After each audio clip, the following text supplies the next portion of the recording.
The Hemp Wizard signature series artists are Walking Corpse Syndrome,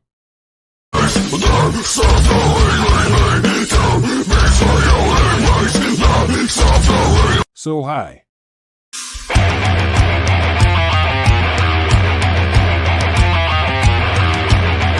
Black Sasquatch,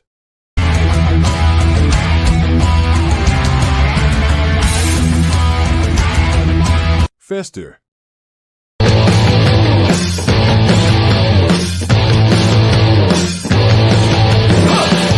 You can give your beard the magic touch by going to hempwizard.net today and rock out with your...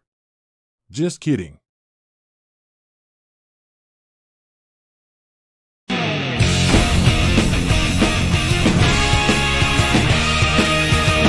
Welcome to the Hard Rock and Sports Studios and another edition of the weekly video recap.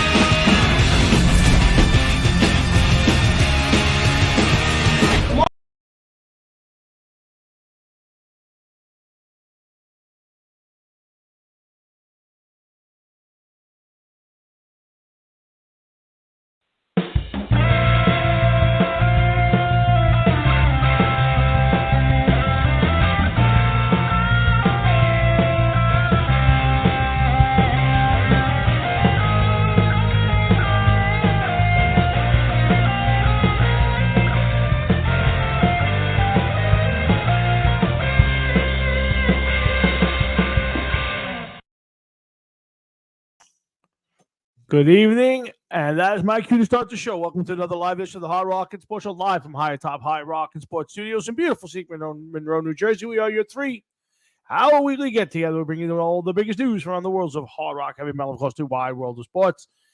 Hey guys, welcome to Wednesday. That's right, Wednesday. This is not the Mirage. Wednesday, November the 22nd in the year of our Lord, good 2023, and it's a bit of a anniversary tonight. If you guys don't know the date, it is the 60th anniversary of the assassination of John F. Kennedy. That's right, John F. Kennedy assassinated 60 years ago. Where were you? I wasn't born yet. A focal point, a passing of time, a marker in history, as you may say. A lot of people will point to this as the growing up of our country, the loss of our innocence. Commander-in-Chief Camelot killed that day in Dallas. Whether you believe in conspiracy theories or not, we did lose our president. I personally, and I'll talk to Jeff about this, believe that there was multiple gunmen. I think this is a conspiracy. I do not believe for 1 second that one 24-year-old man named Lee Harvey Oswald acted alone, shot all those bullets, and killed the president all by himself. I don't believe it. Sorry, I'm not a big believer in conspiracy theories like my friend Matt Salitri, but I do believe that Lee Harvey Oswald had help. Whether somebody actually pulled the trigger beside him, I can't tell you, but I do not believe for 1 second that 24-year-old maniac did this themselves. But we'll still get your thoughts on it. We'll talk a little about Thanksgiving. That's right. We're on the eve of Thanksgiving. Back in the day, might be a night I might be stepping out on the town. Doubt it. I probably was never a big pre-Thanksgiving fan, but maybe you are. Maybe you're getting ready to go out. There's a quiet night in sports world if you're a football fan. We got a big weekend coming up. Football. We got a lot to talk about tonight. We got Jets and Giants talk. Some celebrating, some not celebrating. We'll talk a little bit about, the NFL. We got a lot to talk about in the NFL. We'll talk about the Michigan sign-stealing scandal, Van Halen tribute, Rush maybe, a Rush reboot. We'll talk about that. I definitely want to talk about Thanksgiving and, again, the killing and the assassination of one John F. Kennedy. On our show tonight, we'll see how long we go. We'll have some fun, and we'll get an appearance by our. There you go, Adam Hines back. Listen, Adam, we were off last week anyway, so you didn't miss anything. The week before, we did have a big show. We did our top 25 guitarists which was a really fun show. So anyway, we got a lot to talk about. We'll have our next edition of the emergence of Pepe. And I know there is some intrigue on what is going to be happening with Pepe in the near future. And of course, we'll end the show like we do every week with our latest Raider report from the skies above. Listen, we thank all of you for tuning in, having a little fun with us on Thursday night. Jeff and I have plenty to talk about. So let's I got the old school Iron Maiden show reckon tonight, boys. What do you guys think? Yeah. So all right, let's get it going. Let's get it rocking. Let's have a little fun, and we'll see how long this lasts. But there's no other better way to start the Hard Rocket Sports Show than by bringing on my partner in crime, the sexiest man on his side of the screen, Mr. Jeff Talwinski. What's going on, man? Just kicking off a show, man. How was everything over at the Talwinski house? We got our 3-season room all up and running. The Christmas is running wild in the house. Yeah, no. The shell is up. I have one tree partially up. For the first time in many years, it does not look like we will be lit come tomorrow night. Wow, this is breaking news. This is bigger than the Kennedy assassination and the end of the Zach Wilson era. Why are we having some electrical issues? What's the problem over there? Just haven't had it, man. I put one tree up today. How you doing, Adam? What's going on, man? I put one tree up today, but I have to shape it and everything else. But it's slow going, man. I don't know. I'm hoping that by the time I go back to work on Sunday, I have the second tree up and done and ready to go. Understood. Yeah, I got to be honest with you, Jeff. I don't even have a Christmas tree in my house to put up yet. I don't own a Christmas tree at this moment. I don't have a plan in place. I'm going to get one before this week is up. But it's the first time in a long, long time that I am ill prepared for Christmas. What happened to your tree that you had last year? Well, we don't have a lot of storage in the new place, and it was a little beat up. So we made the decision that we were going to go real tree this year. So having just gotten back from Florida and our nice long vacation, we have not had a moment to do it. We got in the door literally 19 hours after driving back on Monday night, and I worked the last 2 days, and I got a little bit of what I would call jet lag, even though we didn't fly. So I'm just trying to get my feet back underneath me. So, we'll get one. The tree didn't really make it. We don't have the room to store as we like to. So we'll maybe the next couple of years we'll do real trees. I hear you. So, but I would tell you this now. I'm a big fan of the land down under known as Florida. But I would tell you, being there for 2 weeks, I did not have any sort of feel of the holiday season like I do when I'm here. The palm tree is beautiful, and they light up the palm trees. It's such a beautiful sight. But I did not have the holiday sense and feel that I would normally have after November 1st being down there. It was a very strange feeling, Jeff. It's too warm. That's why you need cold air.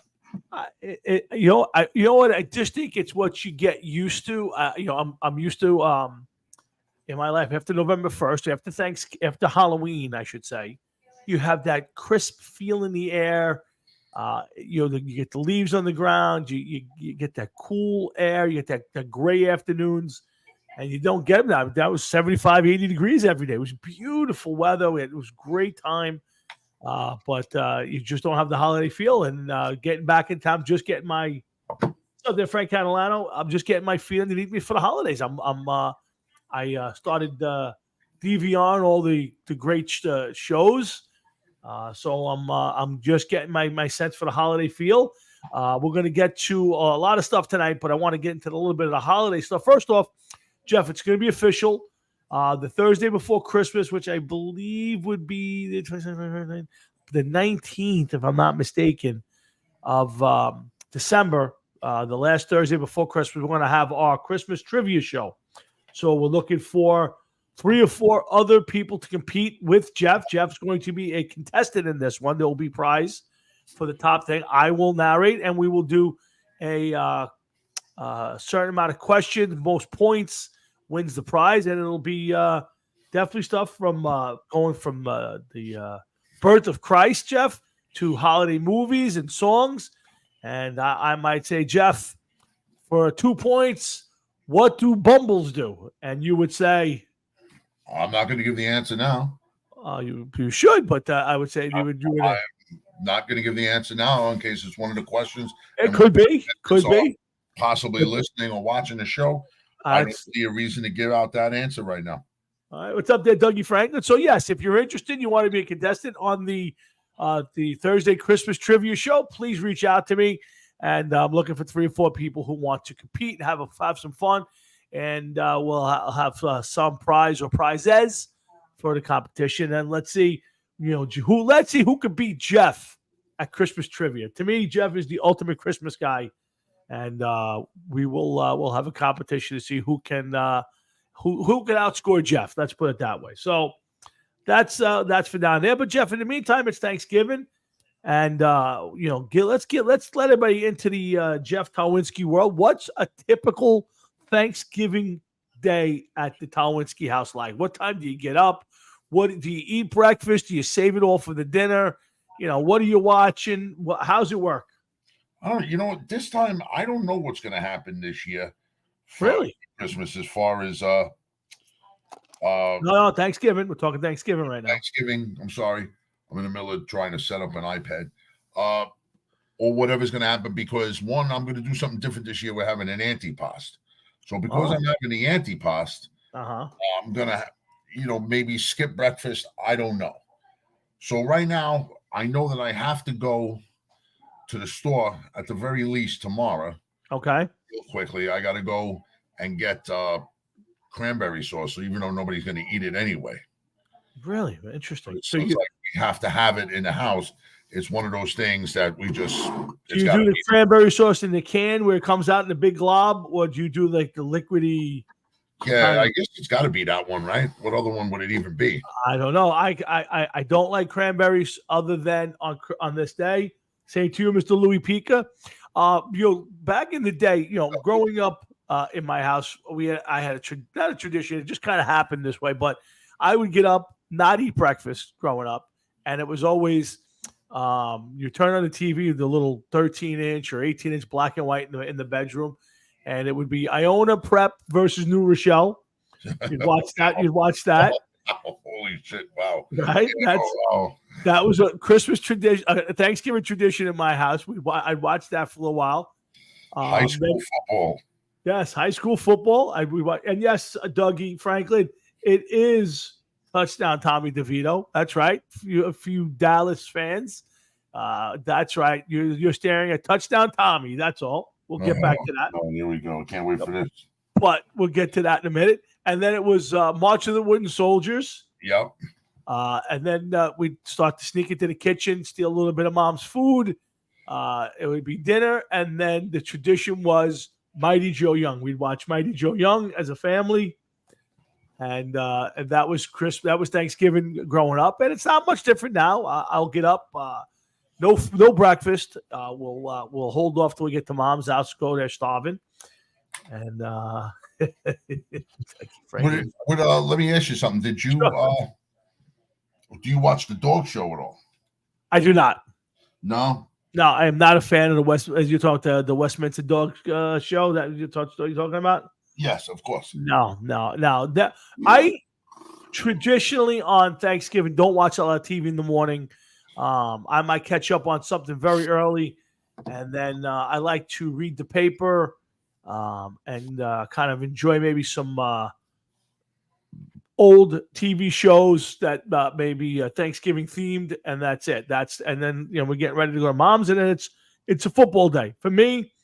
We'll go through the schedule of football tomorrow. This is an odd year because usually you watch the Lion game early because it's tradition. It's usually Lions and somebody, and you really don't care. This year the Lions are actually good.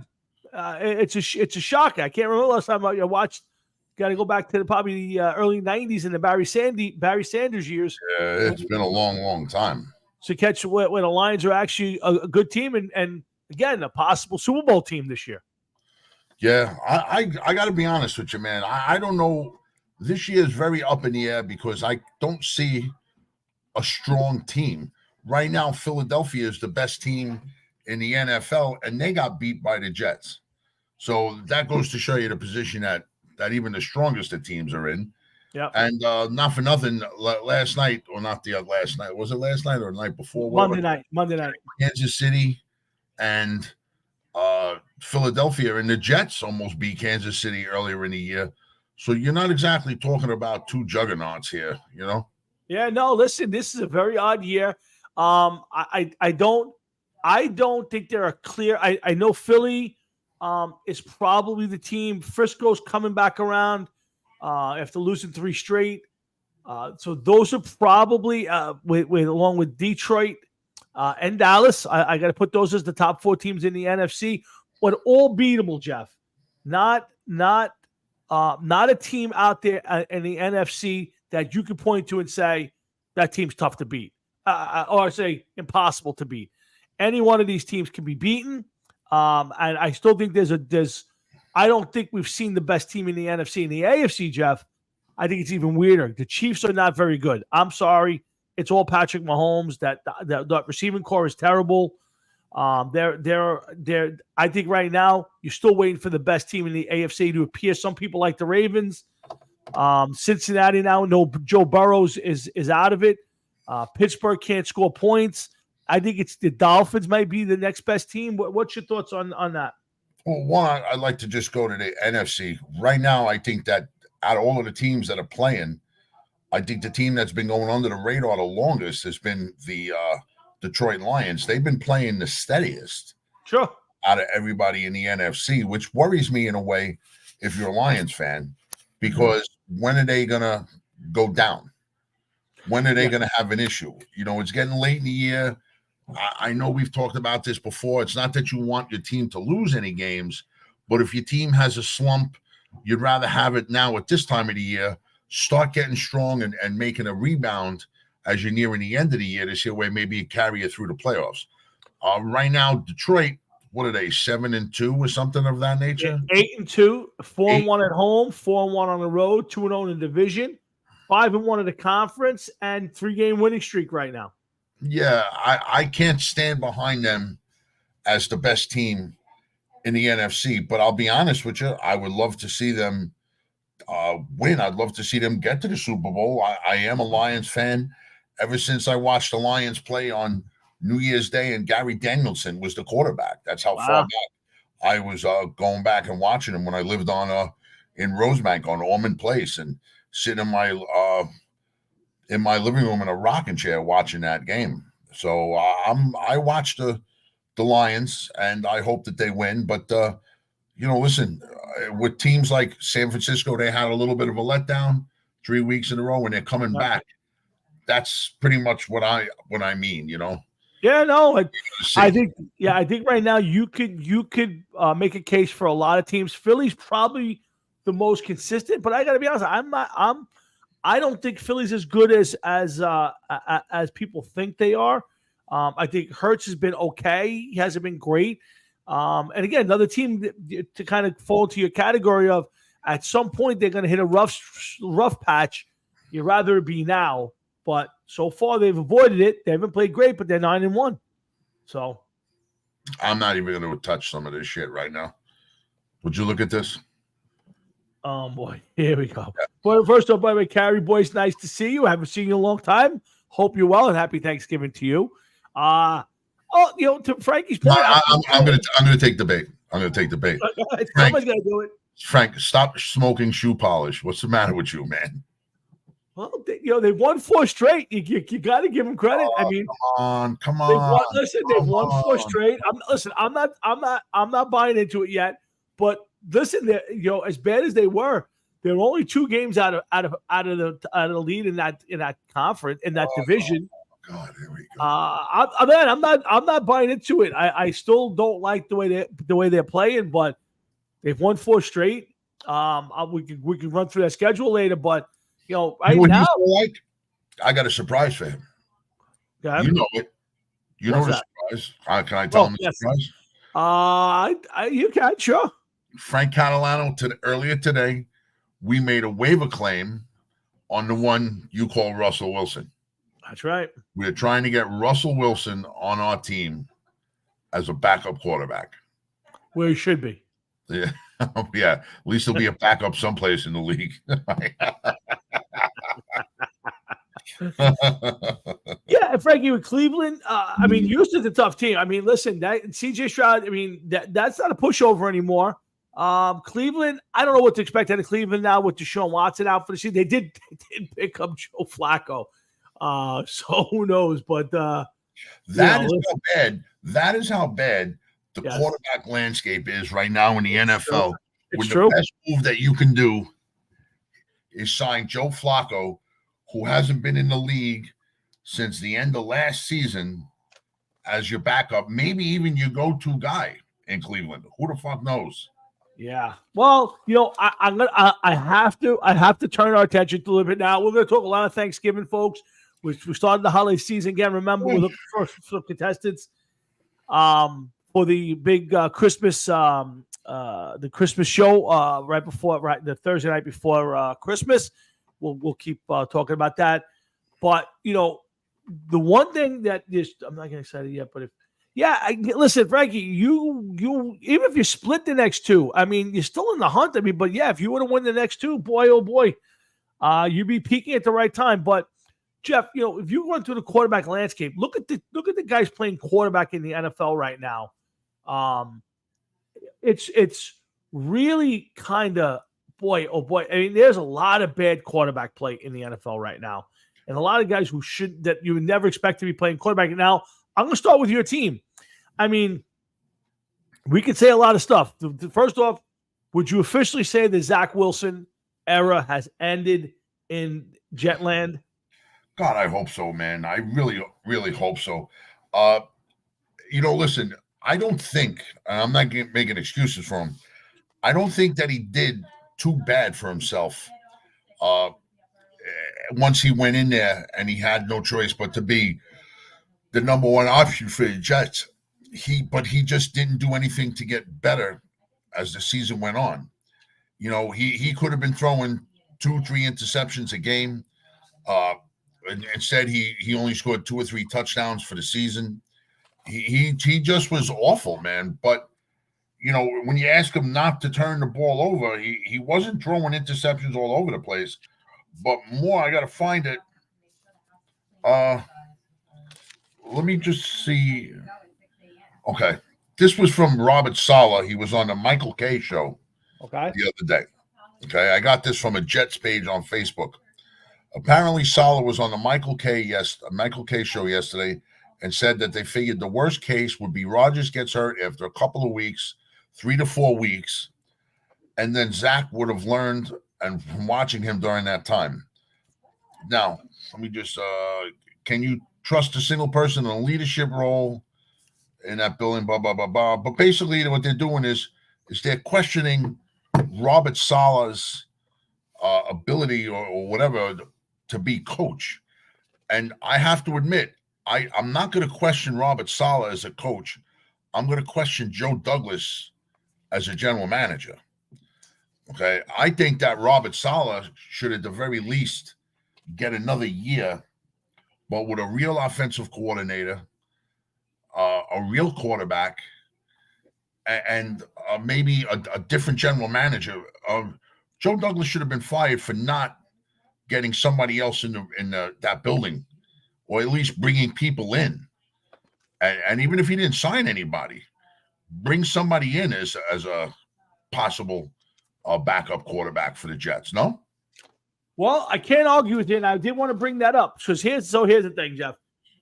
Who is to blame for the Jets right now? Now, we could talk a lot about failed draft picks on a lot of teams. Joe Douglas, I think his record's up in the air. Great job with Sauce Gardner. Breece Hall was a great pick. Obviously now, a fall down on Zach Wilson, a fall down on Mekhi Becton, another guy who might miss more time this year, but even if he does play, has not played well. So the test page on Joe Douglas to me is a big question mark, but the biggest failure for that is he put all the eggs in one basket. A 40-year-old quarterback coming in here, playing well, staying healthy. And the biggest failure was not having an adequate backup. You should have learned from the last couple years, Jeff, where, you thought Zach Wilson was your guy and Mike White was going to be the backup, and then there was nothing. And he didn't learn the lesson, and they kept Zach on the team. And when Rodgers went down, there was no rush to get a legitimate quarterback in here until it was basically too late. And now this week, the Jets, after failing week after week, and you're right, Zach didn't play terrible, but not for nothing, he didn't do anything. He didn't put any points on the board. He was basically a bad game manager. Mm-hmm. And, Joe Douglas really needs to be held accountable for this. But let me finish, and then you can answer this one. The problem I have with it is if you fire Joe Douglas and bring a new general manager in, you're kind of repeating the failures of the past where, now Robert Saleh's hanging out there, and you got a general manager coming in and he's being forced to keep that guy, and then what do we do? Then if it fails again next year, now you're starting over with another coach. Jeff, at this point, I think you're either keeping Douglas and Saleh and going another year, or you're firing both. What's your thought? I liked what Saleh was doing, with the team. I think a lot of players play behind him, are willing to play for him and willing to buy the things that he says. I think what you need is a general manager that has experience in building a team, because this team has pieces in place. It's not a bad team. It's not a team that has nothing in place. We saw that with the Jets a few years back before Joe Douglas got here, when this was a bad team with nothing on it to look forward to. There's plenty of pieces on the Jets. You just need somebody that's going to take the next step. As far as Zach Wilson goes, listen, you called him a bad game manager, and it's hard to discount that, and it's hard to say anything against that. But here's the thing, okay? They gave him some pieces. He had running backs. He had some wide receivers. They went out and they got a tight end. They did nothing to boost up the offensive line, okay? I'm sure lots of people will say that. That's still not good enough, because I think that Aaron Rodgers could have played behind that offensive line and definitely been more successful than Zach Wilson. Oh, absolutely. I agree with that. I think there's a lot of quarterbacks in the league that could have made that offensive line work. That's what sets the difference between the elite and the good. As far as Zach Wilson goes, they know all they had to do was key in on the running game, because the passing game wasn't there. There was no passing game for the Jets. So they knew, the fans knew, the team knew, the opponents knew, everybody knew that all you got to do is stack up against the run. Breece Hall, as good as he's been, what does he do? He breaks off a run here and there. He's really not hitting it consistently. He gets 2 or 3 good runs a game, without a doubt. Yeah. Kind of like what Barkley was doing the last couple of years. He breaks off a good one, and then what does he finish with? 50, 60 yards. Sometimes he breaks 100 yards, but then you look back and you find out he had a 35-yard run, a 40-yard run. So, it's not like this guy he averages big numbers, because if you run the ball 15 times a game and you got a fucking 35, 40-yard run, of course your average is going to be in the 5s per touch, without a doubt. So, his numbers, as good as they are kind of misleading. Okay, I don't know if he's going to break 1,000 yards rushing, especially with that offensive line, and especially, now let's see what happens. Tim Boyle looked like he was throwing wiffle balls out there the other night. But when he threw it. Again, let's get to here's the thing. So you're on the brink of your season being completely shot. The season's over. Well, again, right now, I'm not disagreeing, not at all. But let me just play a little devil's advocate here. and this is my point. So, Rodgers goes down, and Joe Douglas makes no attempt to bring in a legitimate quarterback. They're going to go with Zach. Tim Boyle's the backup, and weeks later, they bring in Trevor Siemian. We're now at a point where after they beat the Eagles, there was a little bit of sentiment going, well, Zach's not that bad. I think maybe we can get through the season with them, and it's gone steadily downhill from there. Here's the problem I have for Joe Douglas is you're now at a crossroads where your star quarterback, future Hall of Famer, is itching to get back in a couple weeks. If you can save your season, Jeff, and win a few games and be in the playoff hunt or get yourself to the playoffs, now I think it's stupid for Rodgers to come back, because if you hurt yourself, you could be done for your career or even for next season, whatever. But Joe Douglas has put himself in a position where his season is on the line, and Tim Boyle is the guy who's got to save it right now. It's not good enough to just be a game manager. We've looked at the Jet team right now, and it's not a game manager. And here's a guy, Jeff, who for his pro career has thrown 3 TDs and 9 interceptions on a total of 120 passing attempts. And in college, just so you know, this wasn't some heavyweight coming out of college. This is a guy for his college career who threw 12 touchdowns and 26 interceptions in his college career. Yeah, I saw something like this today, some numbers like that. I couldn't believe it. Is that accurate? Yeah. So here's the problem I have with Joe Douglas, Jeff. It's not going to happen. I agree with you. But so if this season falls apart, and again, it's teetering there now. It's probably there. But let's say the Jets go out there and they win a total of 7 games. They go 7-10 and miss the playoffs. Even if I would say Joe Douglas deserves to be fired for bad handling of this season. He hasn't fixed the offensive line since he's been here. Your season's on the line, and you don't go out and find a quarterback who's capable. Jeff, but can you fire Joe Douglas and keep Robert Saleh? Or at this point, do you got to fire both, or do you got to keep both? Because you can't. To me, you can't fire one and keep the other. But that's my opinion. I would love to see Robert Saleh. I would want to give him 1 year with we'll try to build up the team as best you can. I would love to see that team with a better offensive line without Zach Wilson. I think that Robert Saleh was told to play Zach. I agree. I think he had no choice. I agree. Through no fault of his, should he be fired? Because there were times on the sideline where you would just look at him, he'd be like emotionless, knowing that, this is his ass on the line. And not only was it his ass on the line, but it makes him look stupid. And he has to be thinking that. He has to be thinking that way.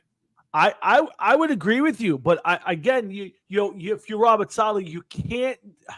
Here's the thing: I don't think you can distance yourself from the Zach Wilson thing, because you, right or wrong, you stood out there in the microphone and you said every week, Zach's our guy.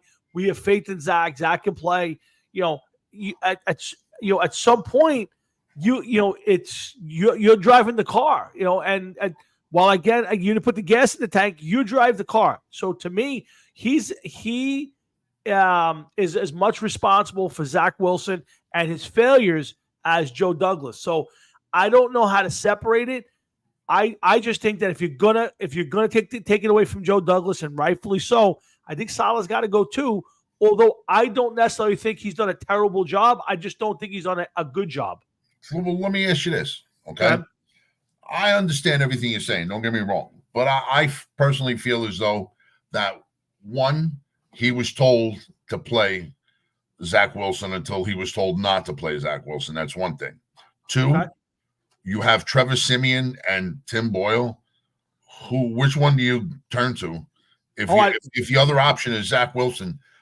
Three, if Joe Douglas doesn't start bringing in quarterbacks to try out, or at least, you know what, give the illusion that you're going to try quarterbacks.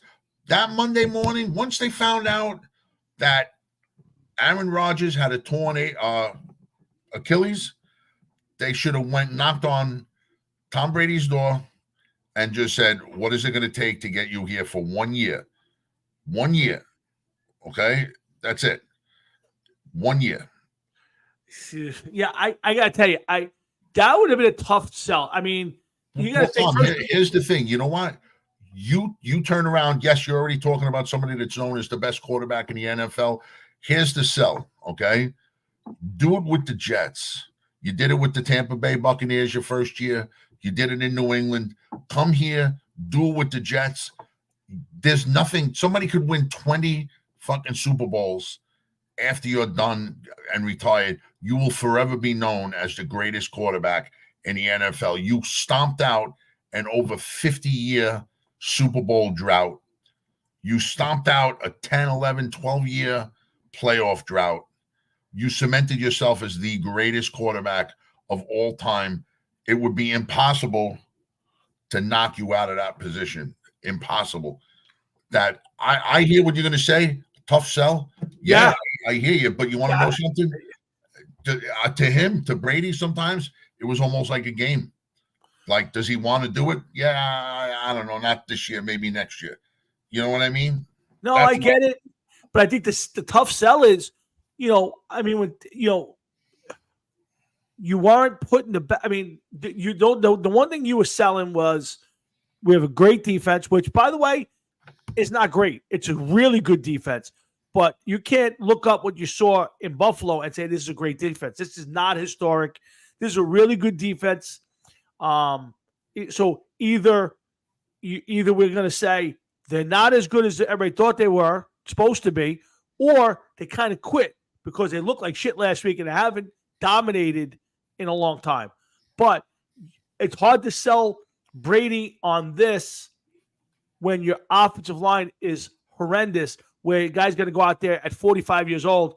Because the other way, Jeff, you look at it is if you're Tom Brady and you do this and you go 3-14 and you look like shit, you kind of put that stamp on your thing, where last look is Tom was old, So he kind of rode off into the sunset. He is old. So I got you. Did and he went 3-14 in his last year in the league, and he was 45, 46 years old, however old he is. You can't say anything. I got you. I got you. I think if the Jets were in a better position offensively, and again, listen, don't get me wrong, it's not a bad offense. I mean, Breece Hall rebounded tremendously. Cook hasn't been much, but that's okay. Garrett Wilson is Garrett Wilson. He's a great player.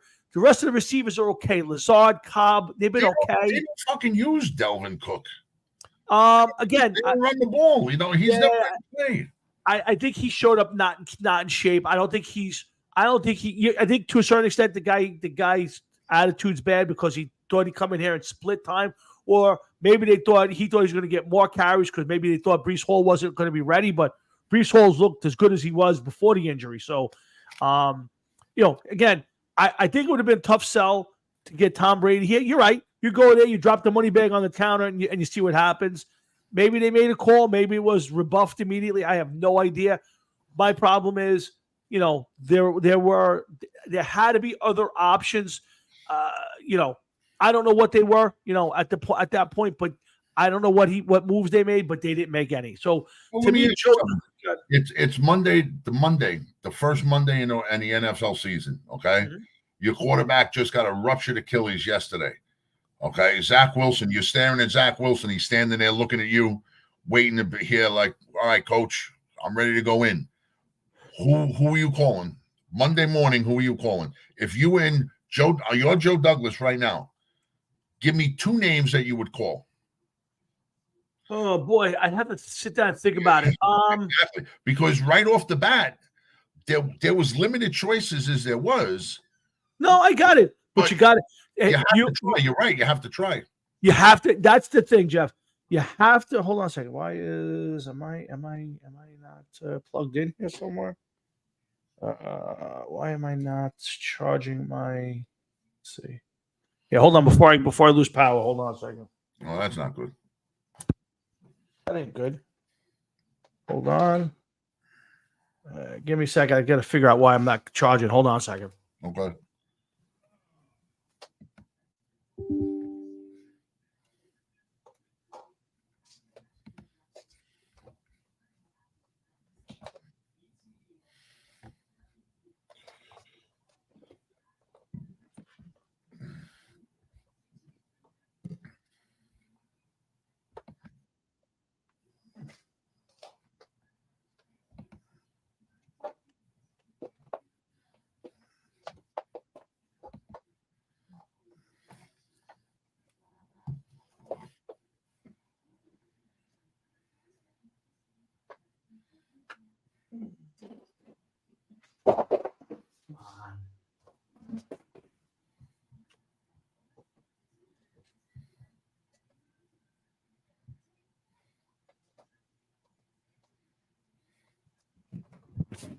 Okay, we're good to go.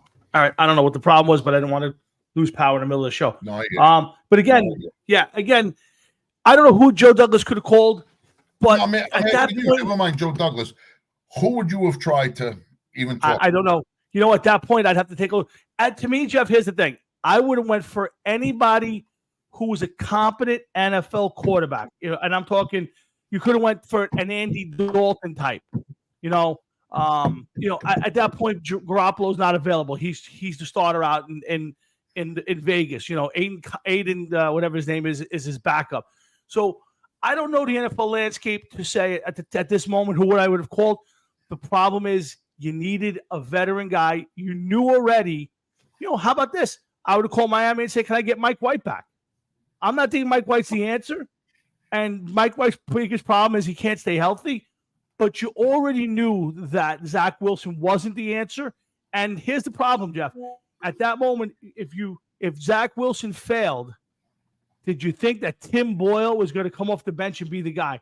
That's where the failures. Even if you brought in Sam Darnold, and I'm not saying I would have. I'm just saying is if my choice is Tim Boyle, Sam Darnold, Andy Dalton, I'm going for those other guys. Tim Boyle has no resume. Now, he may come out Friday and play the greatest game in the whole world, but, here you go. That's a really good one, Matt. I'll even give it Cooper Rush. I'm not a huge Cooper Rush fan. Would Dallas have given up Cooper Rush? I don't know. Who knows? Why would Dallas what are you offering? Give up their backup for the Jets? And what are you going to give up to get somebody like that? I don't know, but if you're the Jets and you got that much faith in this season that you think you're a possible Super Bowl contender, there's another good one. Gardner Minshew's another good one. You know, that's again. I'm not telling you can talk all of these people, and yeah, there are some good possibilities. But what would you have to give up to get these players? And I think you would have to give up a lot in game one. You would have to give up a lot to get some of these players. But Jeff, think about it. Let's say and I think Matt's more right. 6, 7. I think you're giving up a late round pick for one of those guys. But let's say you had to give up a 4th round pick to get one of those guys over here. But at that moment, you're probably saving your season.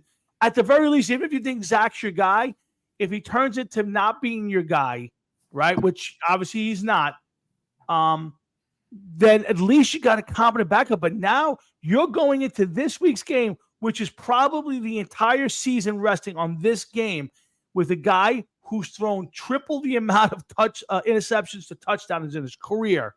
Dude, it's over. It's over. I'm not disagreeing with you. I'm not. All I'm saying is if you have a chance to salvage your season, think about it. You beat Philly.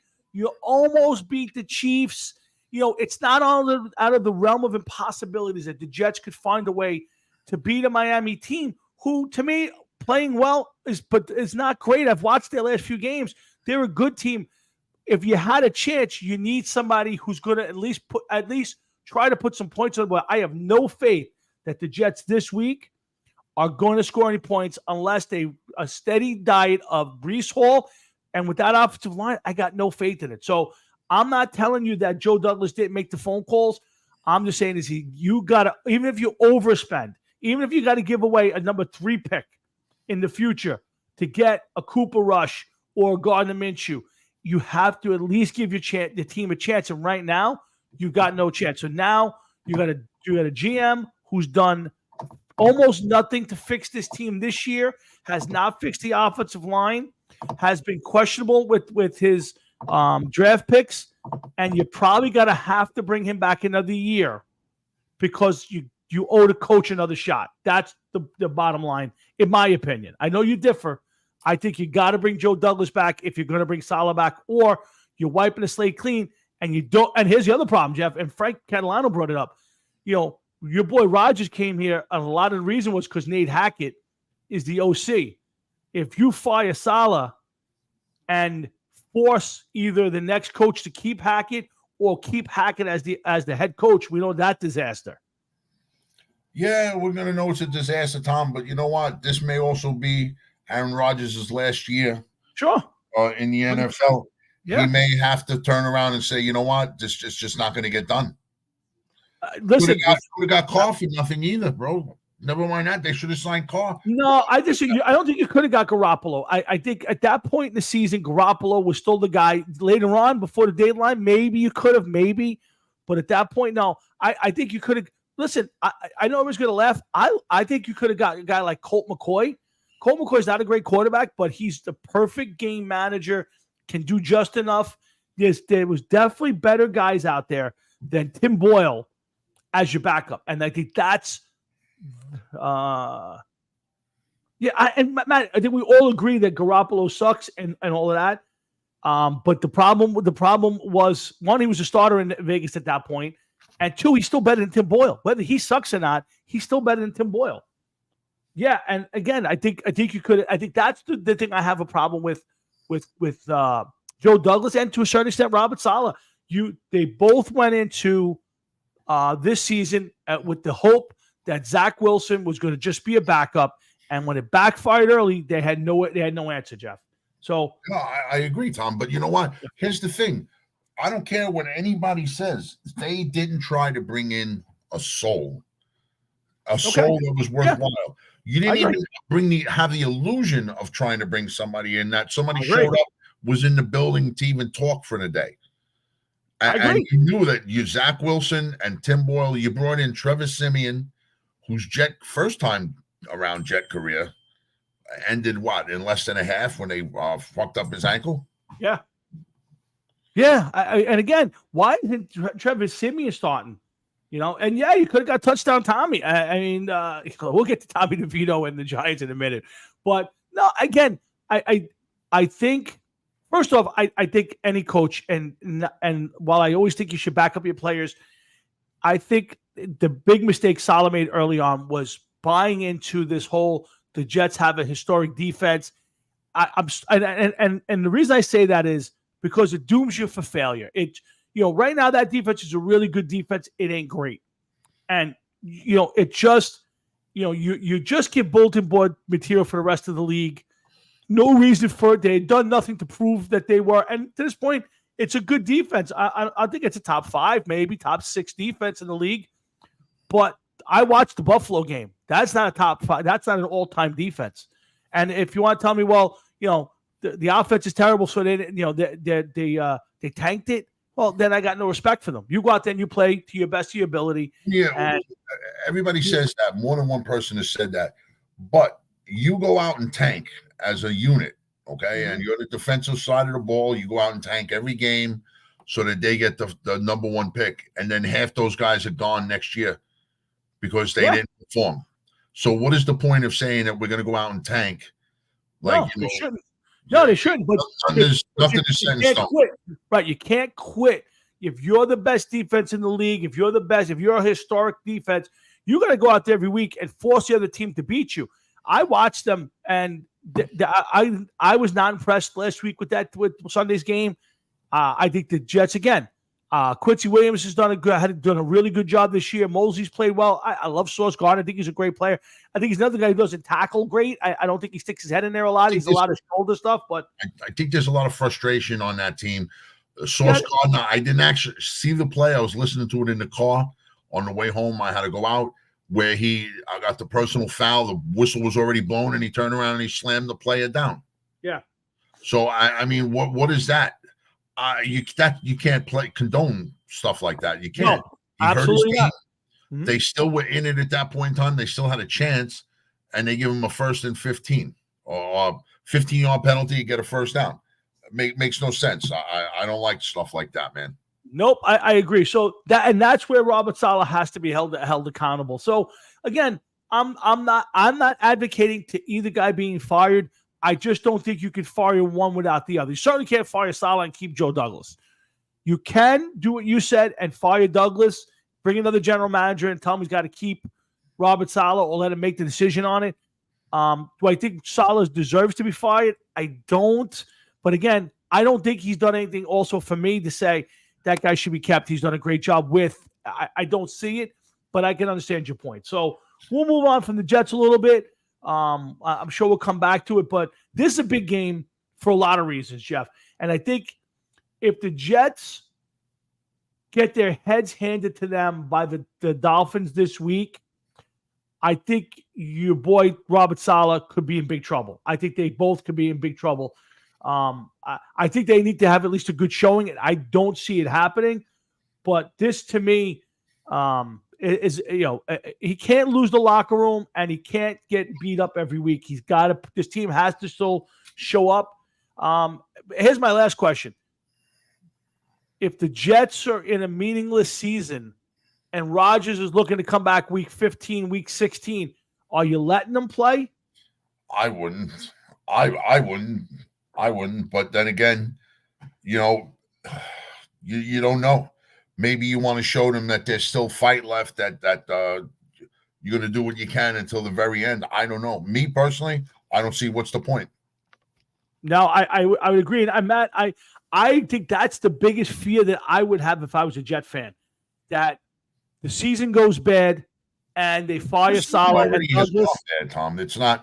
Is the season gonna go bad? The season. No. Bad. What I mean by going bad is, listen, if the Jets go 8-9, 9-8, miss the playoffs, show some life along the way, I think everybody's back next year. What I'm saying is, if they win 5 or 6 games, get smacked in the mouth by a bunch of teams along the way, and they fire Saleh and Douglas, I think the big fear is what Matt just said. To appease Rodgers and make sure he comes back next year, they hire Nathaniel Hackett as the head coach, and he's proven to be one of the worst NFL head coaches in the history of the league. That would be my bigger fear if I was a Jet fan, that he somehow gets a job because they want to keep Rodgers happy next year. That would be my fear. Listen, I hear you, but he can't have done any worse than some of the others. Oh, I don't know, Jeff. Tom, Rich You coach. saw what happened. You saw what happened out in Denver. That guy is a horrendous. I'm not saying he's a good, not a bad. Rich Kotite, he can't do any worse than Rich Kotite. He can't do any worse than Adam Gase. He can't do any worse than some of the other fucking winners that have been. But why do you want it? Why do you want that? That's and again, to appease a guy who's probably playing one more year. Half the people, okay, as a Jet fan, I'm telling you, half the people do not look at that. Okay, they're going to see Aaron Rodgers trot out on the field. Oh, I get it. They're going to think that they have a chance because he says the right thing. He does the right thing. And that the media turned around and hyped up this team as a Super Bowl contender before they even stepped on the field to play. Okay, the Jets have a chance. They're a Super Bowl contender and everything else. And what happened? 4 players, the guy's out for the not out for the season. We don't know that yet. Okay, it certainly looks like that. But, listen, what are you going to do? What are you going to do? This was a team, I always am hard on the Jets. I always tell you when people say that they look good, that they could do this, they could do that. I'm like, wait for it to happen because it's the Jets. Yeah, right? I get it. Listen, I get it. So I think this is a crucial week for the Jets. Big game on Friday. First ever Black Friday football game. This is usually a big college football day. The Jets are jumping in. You got this. I think it's on Peacock Network, if I'm not mistaken. And I'm sure it'll be on one of the local channels for the Jets. You'll be able to get it on Channel 9 or Channel 11 or Amazon. Is it Amazon? I thought it was a Peacock game, but okay, whatever it is. It's an Amazon game. But again, this is a big game. I think not only do the Jets. I don't think they have to win it, but you got to be in it. If you get blown out in this one, it's going to be a bad look, and I would think you're starting to see the end of this regime, and you may see something starting all over again. But we'll cross that bridge after this week's game. Again, Hard Rocket Sports, Jeff and Tom here on a Wednesday night, talking a little football. We got I'm going to get to some Eddie Van Halen tributes. We got some talk about a Rush reunion. A Rush reboot. I won't call it a reunion because they're not all here. And we'll talk about NFL in a few minutes. And of course, we'll talk about what you guys are. What's everybody doing for Thanksgiving? Everybody's staying local. Everybody's got a place to go, right? If you don't, let us know. Who knows? We can maybe hook you up, get some people together, and everybody can have. Definitely not. No. Nobody's allowed to come by here. No. I have some coupons for McDonald's. That's the best I can do you with. Hey, let me tell you a turkey story. Go ahead. my wife last year, we went out looking for a turkey last year, just like everybody else does, and we couldn't find one. We go to the Price Club and we get like a 14-pound turkey, whatever the fuck it was. And it's not big enough we want a 20-pounder this year where we have leftovers for a day or two afterwards. Sure. We don't eat the dog meat or the wings and shit like that, the legs, whatever. So we try to get a 20-pounder last year. Couldn't find one. So my wife went out and found one. So we said this year that if we go to the Price Club, we're going to look for one again. So we go to the Price Club Saturday that just passed, and we found two 20-pounders. Okay. So we ended up buying two 20-pound turkeys. Here's your segue, Tom. You ready? You ready for it? Go for it. All right. So one turkey was like 19 pounds. So we put that one in the freezer for later on. We're hoping for a snowy day, my wife, to see a way she could get up early, put it in the oven, and let it cook all day. The house will smell nice and warm. Nice. The second turkey, the one we're eating tomorrow, was almost 21 pounds. You ready for this? Go ahead. The price? Go ahead. Here's your segue. Go ahead. $21.12. Nice. Look at this. Jeff took me right into the next. There you go. Jeff, look at you, Jeff. Look at you. Yeah, that's why he's the best in the business, folks. 2112, one of the greatest albums of all time. And I can take a picture of the tag to show you that. So I'm not lying. Wow. And when I found it, my wife's like, how much does it weigh? I told her, she said it's a little big. And I told her, I was like, look at the price. I says, we got to get this turkey. And she's like, why? What are you talking about? So I was like, $21.12. I said, we got to get the turkey. That's it. That's if you're a Hard Rock fan, if you're any sort of Rush fan, 2112 is a staple of your collection. That is just one of the greatest albums. I mean, Jesus Christ, that concept album is just one of my favorites of all time, and one of the most underrated albums of all time. Because when people talk about great albums, it never, ever, ever comes up. And most people who like Rush will talk about the early stuff or moving pictures. But to me, God, that's top 2, top 3 Rush album of all time. Sure. You know what, dude? They have so much great stuff. Oh, it's almost like, what do you pick with Rush? Do you pick?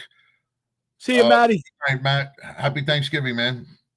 Be good. And Matt, don't come around here anymore when we're playing. All right, I don't want you sniffing around our game plan here. What do most people pick an era of Rush, not albums? Yeah. You know what I mean? Like it's early Rush. It's like you said, most people, and nobody ever picks the later stuff from Rush. You ever notice that? Yeah. Listen, I have to think about. To me, it's after moving pictures. There's some good stuff, but it's not great. Yeah. Moving pictures is one of those albums. You could have ended their career right there, and that could have been the drop the mic moment. It's such a great album. I mean, top to bottom. 40-something years old. 43 years old, that album. Yeah, 43 years old. What the fuck?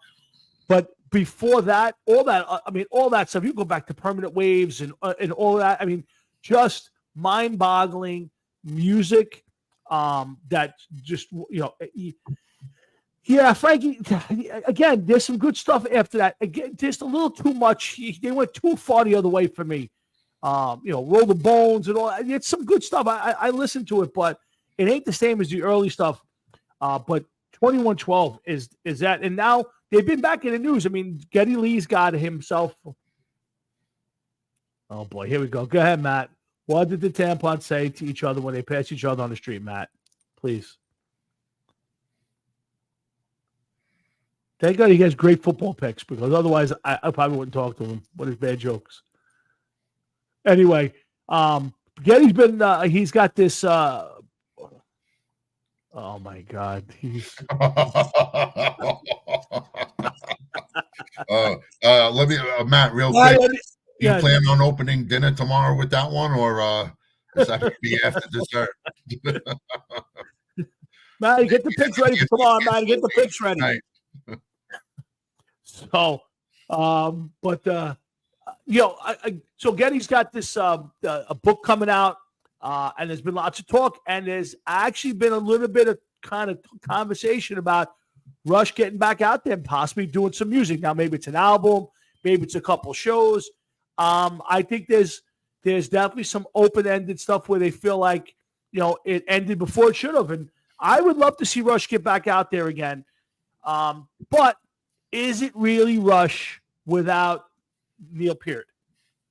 Can they go back out there with Portnoy or one of those guys behind the kit who can play the songs? Is it enough to have Geddy and Alex? And should they not do it? Yes. And I'll tell you why. Because it's been several years now that Neil Peart has gone. Yes. Okay. So it isn't like they went out there 6 months later. Yeah. He's been gone, 2-3 years, maybe more? Oh, at least 3, I think, at this point. Yeah. Okay. So I think that I want to get it of when he left.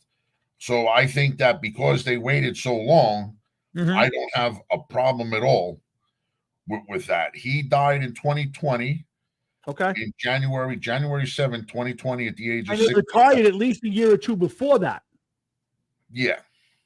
Right. So they've been off the circuit for at least 5 years because he retired before that. So. Well, I don't know if it's been right now it may be 5 years. Yeah. Yeah. But it's been almost 4 years that he's been gone. So I don't have a trouble because would they call it Rush or you have to. You have to. Because what are you going to you're going to call it something else and then go play Rush songs? Geddy Lee and Alex Lifeson or Rush with Portnoy. Listen, there's been a lot of bands. AC/DC went out months after fucking Bon Scott died. Not years, months after Bon Scott died. The Who went out, I believe it was like 2 years after Keith Moon died with Kenny Jones on drums and are still out there with just Pete Townsend and Roger Daltrey touring under the name The Who when there's only 2 members. Yeah, I have no problem with it. I think they should. I think, again, do it till you can't do it no more. And I think it only celebrates the life. Listen, if you're Quiet Riot and you're running around out there for 10 years with just Frankie Banali, God rest his soul, and now Frankie Banali's gone and you got nobody left, basically, to me that's why bother? There is not that there's nobody left, basically. There is nobody left. Yeah. Well, I think Rudy Sarzo actually is back in again. I think Rudy Sarzo's back there playing bass again. But was he the original bass player? Well, again, that's a tough one because don't forget, Rudy Sarzo came in when they got big, and he was there during their heyday. But he wasn't the original. Think about it. Carlos Cavazo wasn't the original guitar player. It was but that's my point. Kevin Dubrow gone. Yeah. Frankie Banali gone. Randy Rhoads gone. Yeah. I don't know who the original bass player was, but I don't remember top of my head. But here's the thing. I think you can go on with the band. There are signature guys. Like, you can't have AC/DC without Angus Young. So they did it without Brian Johnson. All right, it's not the same to me, but you did it without Bon Scott.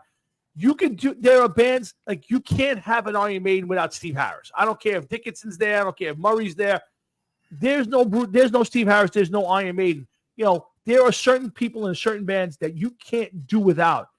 I think that you can't have a Rush without Geddy Lee. If Geddy Lee went out there with a different guitar player and a different drummer, you could pull it off. To me, there are signature people in the band that have to be there.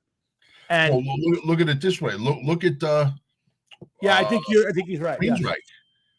What are they down to right now? I think Eddie Jackson. Is Michael Wilton still in the band over there? Michael Wilton's still there. Yeah, he's probably the last. I think he's probably the last original member, right? Oh, and Eddie Jackson.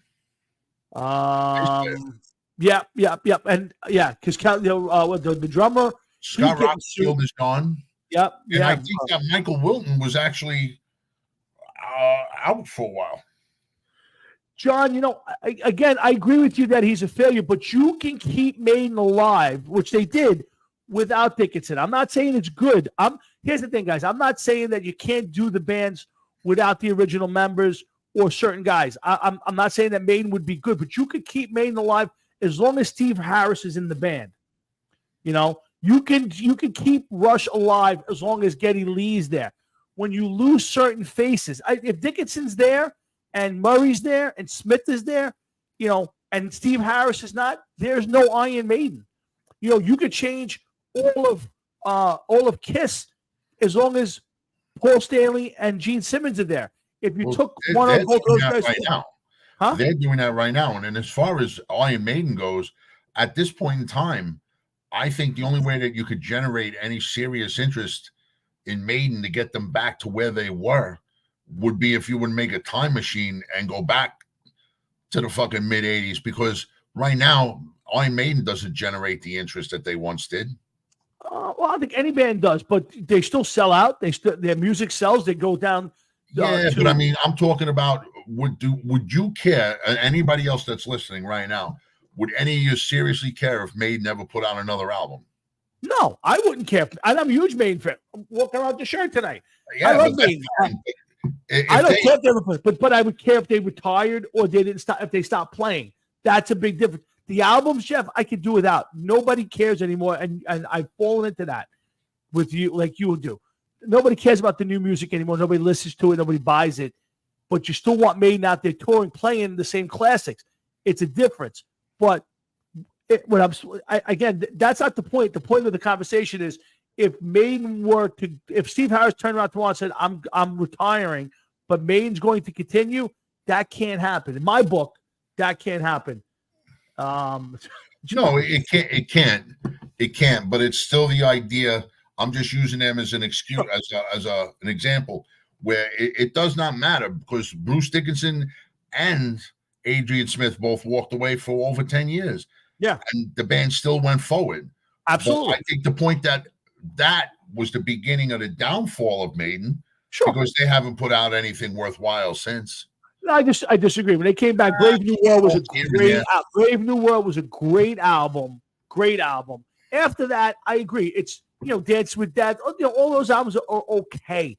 Again, I'm not telling you that I want Maiden producing more albums. Senjutsu, I refuse to buy.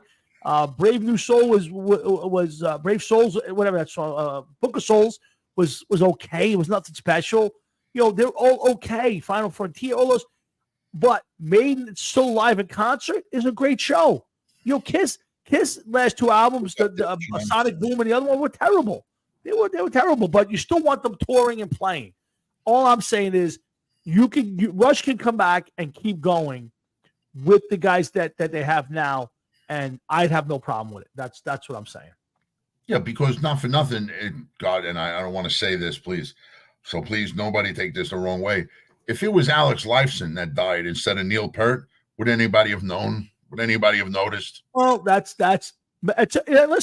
a valid point. But Rush is three guys, and it's signature.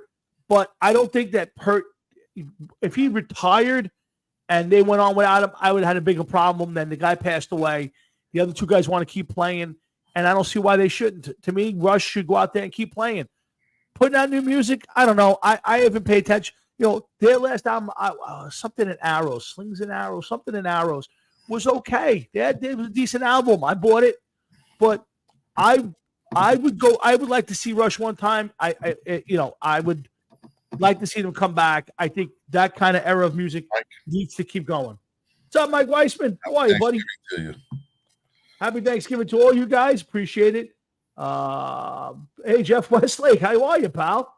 But like I said, again, guys, I think that bands should stay doing it as long as they possibly can. Once you retire, though, don't pull a Motley Crue. That's the problem I have.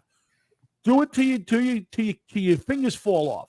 But when you say you're done and you do a whole big thing and people come out to your last tour and then you come back, I got a big problem with that. Kiss, retire.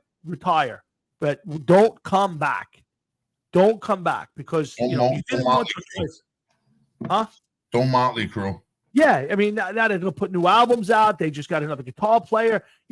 That to me is low class bullshit. If you're gonna retire. But I don't care if you do it. If you do it to the Stones, and you're gonna run it to you're 90 years old, that's fine with me. Whether I like it, the bands or not, do it and keep going. I hope that Rush comes back as Rush and continues to tour and do their thing, because I think it's a travesty that those guys are probably still at playing at peak, and they should go out there and keep doing it, Jeff. Yeah, they should, yeah. But you know what? It's their kind of music too that will still draw people there. Sure. You know, Listen, absolutely. it is what it is. I don't think that they should be right now. I don't have a problem with them coming back. I don't have a problem with them coming back and making a new album. Sure. They more than waited enough time for the wounds to heal from Neil Peart to passing. Yeah. Like you said, they had stopped what do you call it, touring for God knows how long, but before they decided to even. And it's just talk right now. It's just speculation. Oh, absolutely, yeah. But I do believe it'll happen. I think you're starting to see them out there more and more. I know that Alex Lifeson just jumped on stage with Tool. I think Getty's done some stuff. They've talked about doing some stuff together. They jumped on stage for Taylor Hawkins tribute. I see. If Rush was to go out on the road, however they choose to do it, okay, and they bring Tool with them. Mm-hmm. I'm not a major fan of Tool. I like a lot of Rush stuff, but I'm not a major fan. I saw them only once in my lifetime. That will be one of the most insane tours that you could ever want to fucking see. Tool opening for Rush. Oh my God. That you have two different rabid fan bases of people. Yeah. It would be unbelievable. Unbelievable. Yeah, I think it's something to watch out for. We'll stay up on it. But again, Hard Rock. I gotta go get a drink real quick. Sure. I'll be right back. Yeah, see, John, while I don't disagree that Getty doesn't have the classic voice of all time, it's kind of synonymous now with Rush. You kind of can't have anybody else singing it. It just doesn't work. I can't think of anybody else singing Tom Sawyer or any of those classics. The Trees. While I agree with you, it's not necessarily the greatest singing voice in the whole world.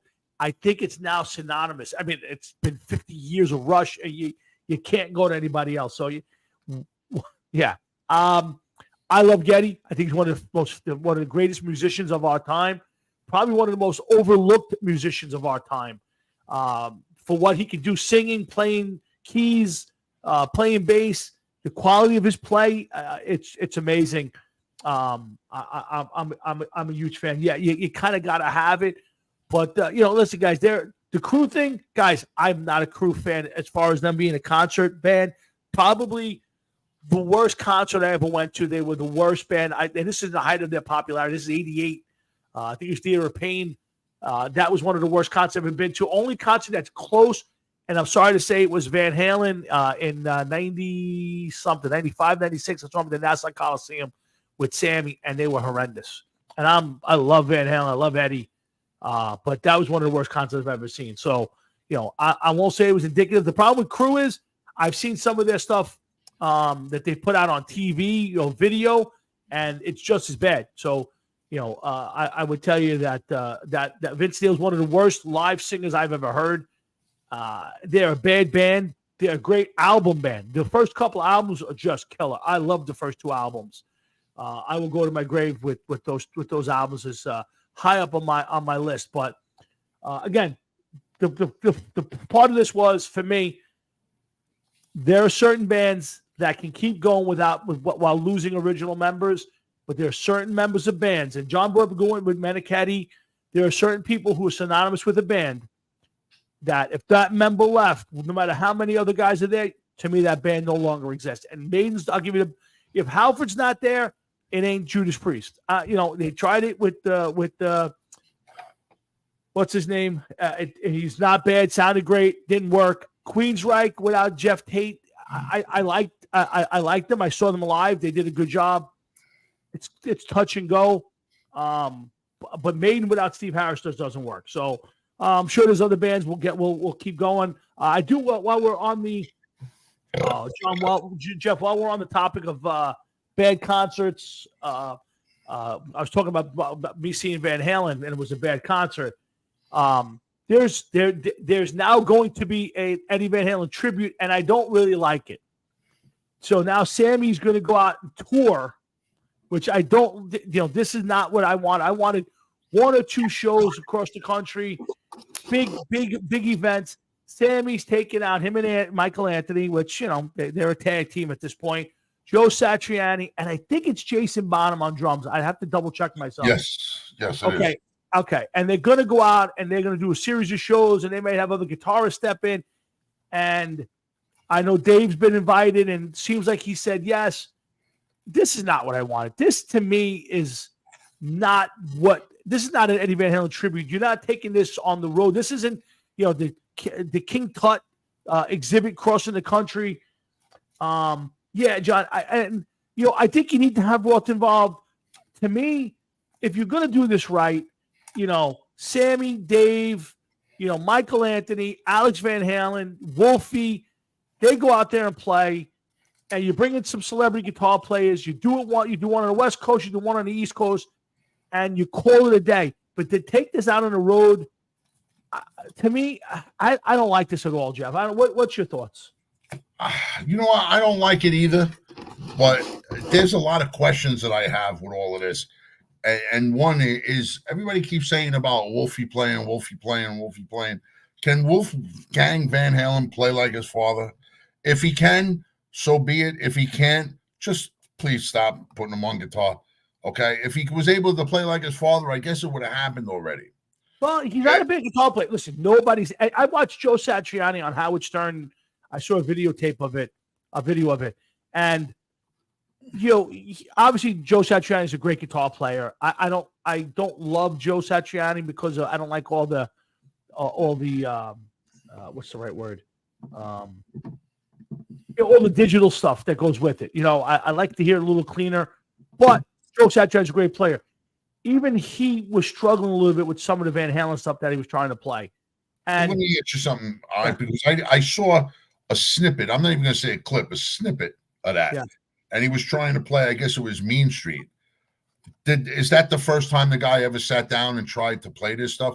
The guy is always playing his own material. He's not a tribute guitarist or doing covers or whatever. Is that the first time he picked up a guitar and tried to play something from Van Halen? Yeah, I don't know. Joe Satriani, if you give him, a little time, a little practice, could just turn around and say, look, I got it. Here we go. Maybe an hour or two.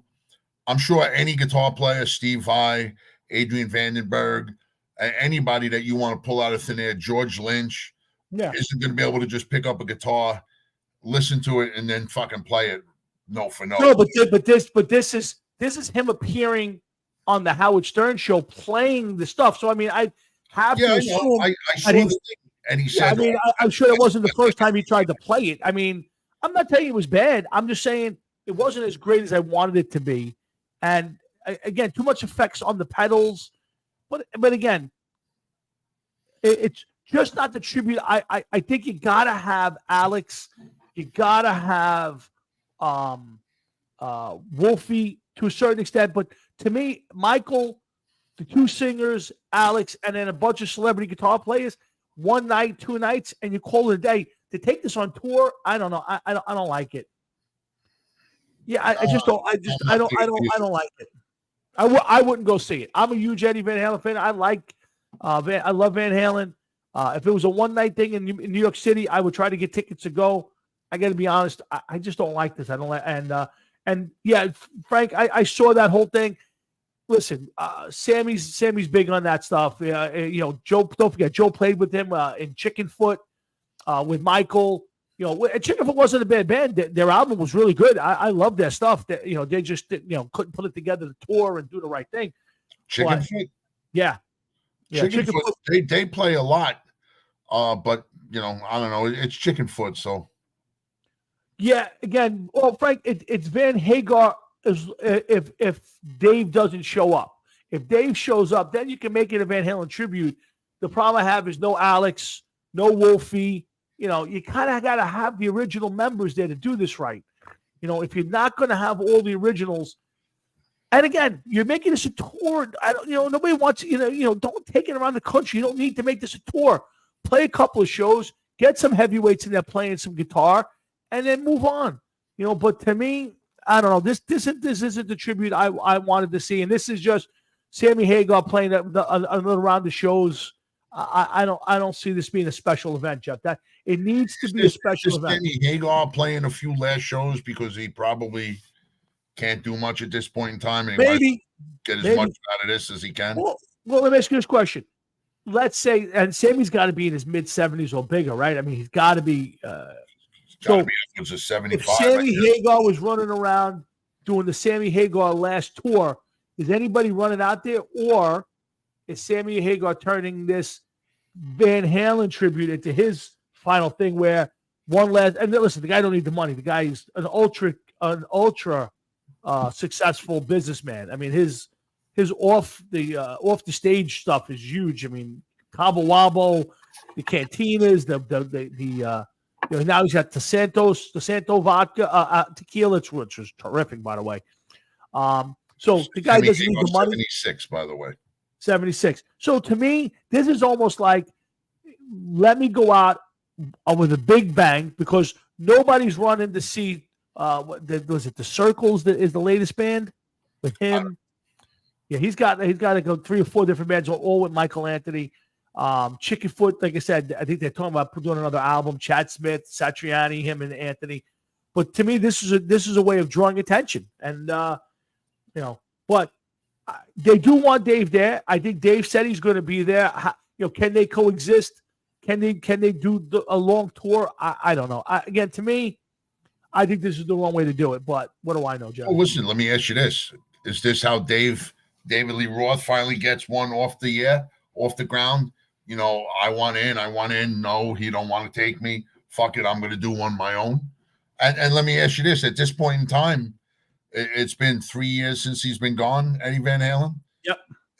Is a tribute show really warranted? You're going to get a bunch of fucking musicians that are they might not even make it to the opening night of this fucking thing. Yeah. Some of them are so old and worn out and everything else. And who are you taking out on guitar? Well, it's Satriani. Satriani is a guitar player for the tour. But they said when they get to a city, if there's somebody there, if somebody like Lynch or Malmsteen or somebody's in town and they want to jump on stage for a couple songs, they're going to let them do that. So the idea right now is it's going to be Dave, Sammy, I guess Jason Bonham and Michael, and then whatever celebrity guitar players want to jump in, that's how they're going to do it. But Satriani is going to be the main guitar player for this run. Here's my issue with this, okay?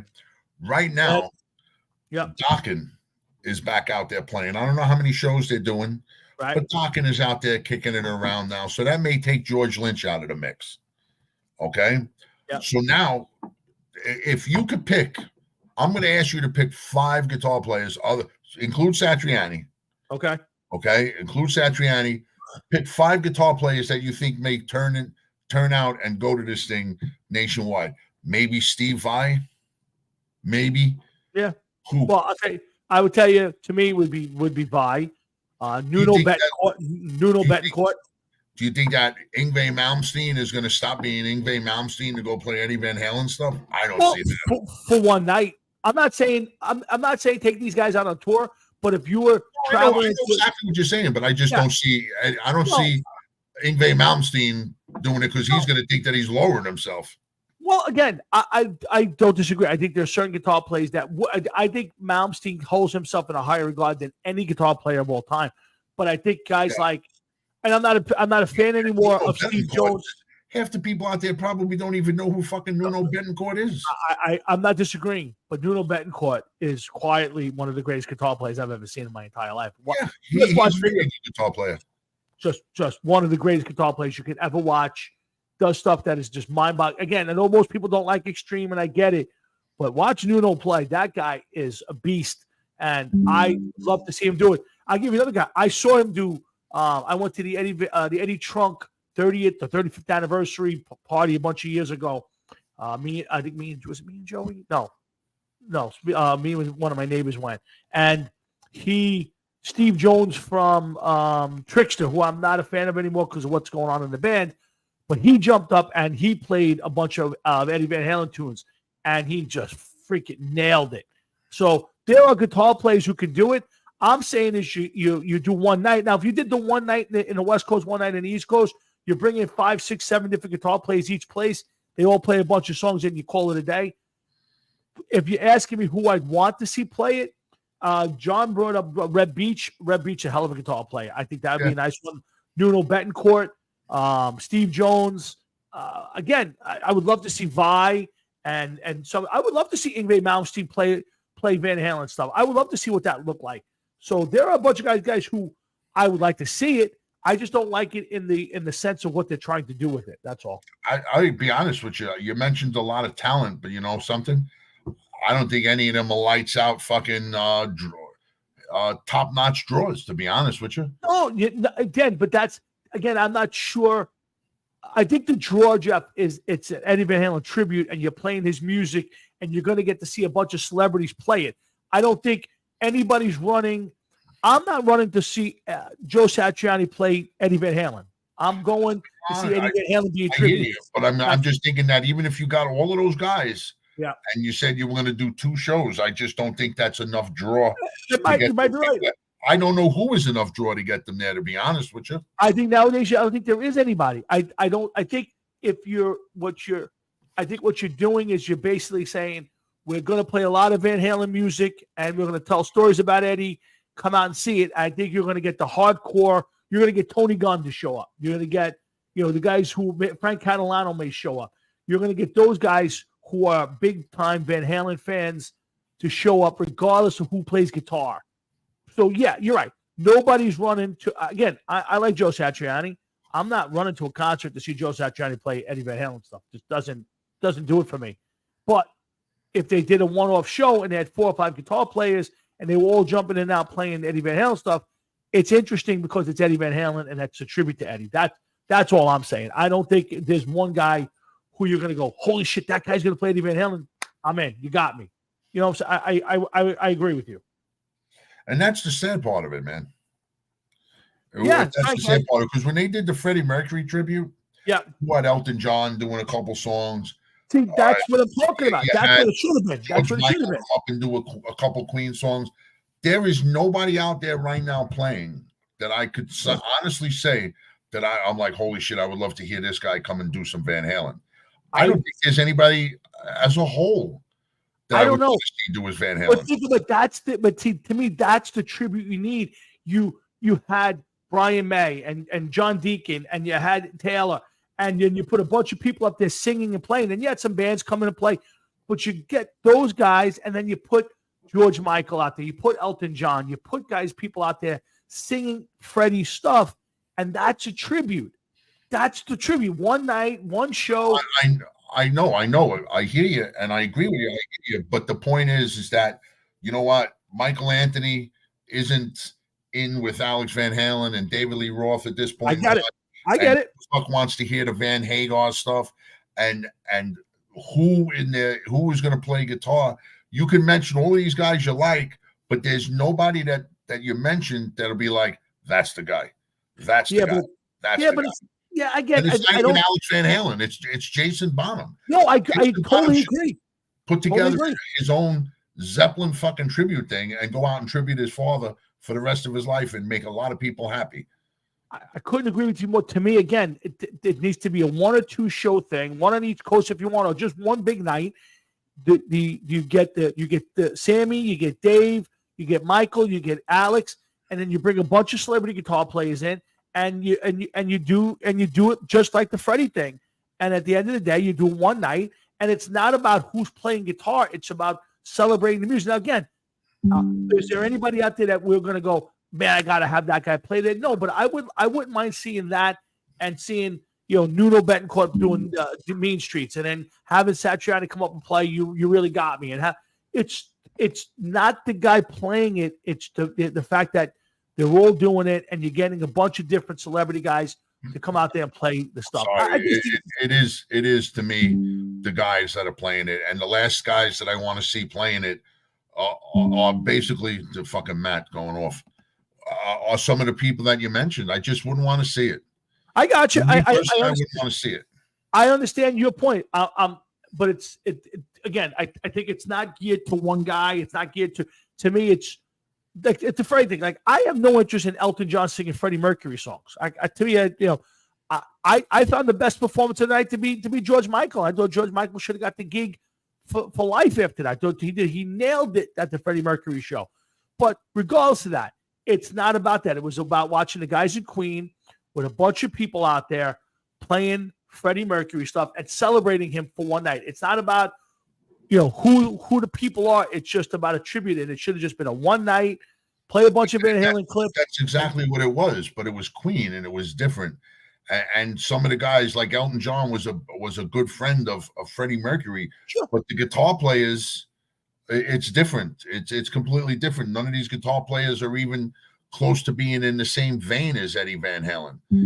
I just, for me, I would pass. I wouldn't go. No, I got it. But again, regardless of who plays, I think it should have just been a one night show with the original band with a bunch of celebrity guitar players.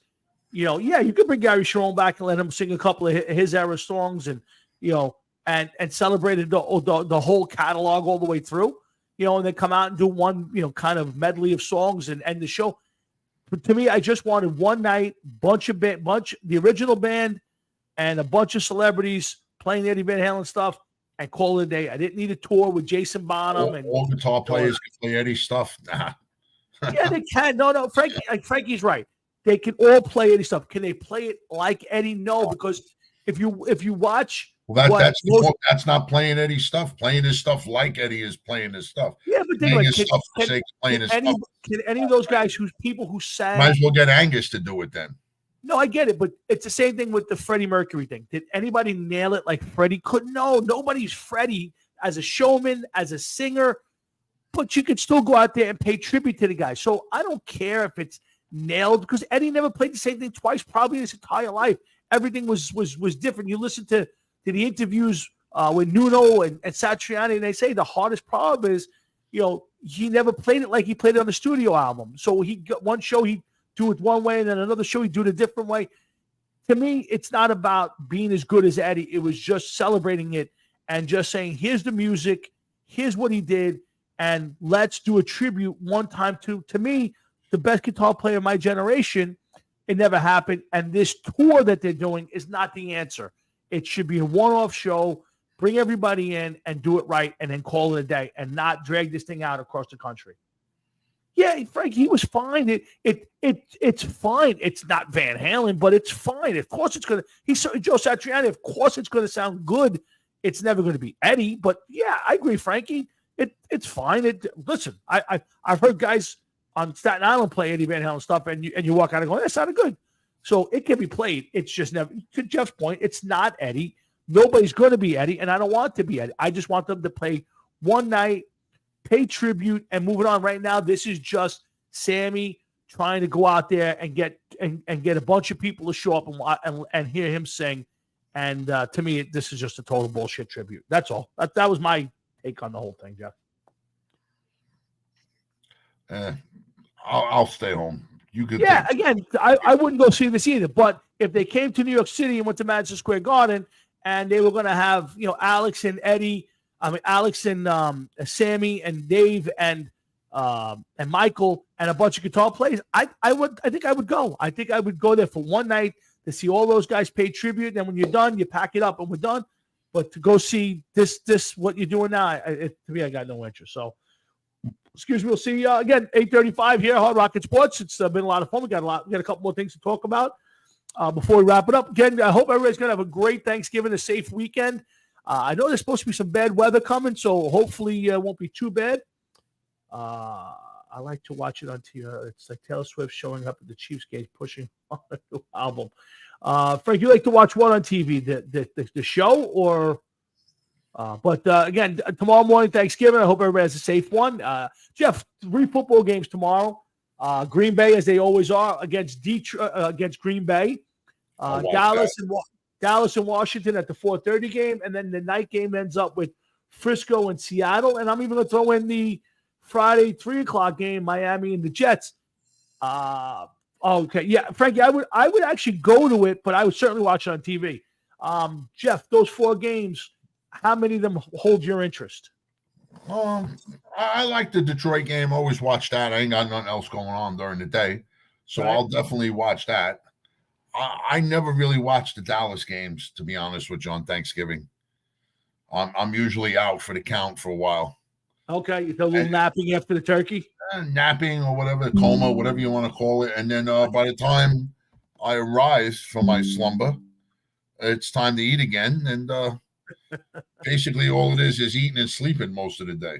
That's true. That's very true, especially as we get older. Have a great Thanksgiving, both of you.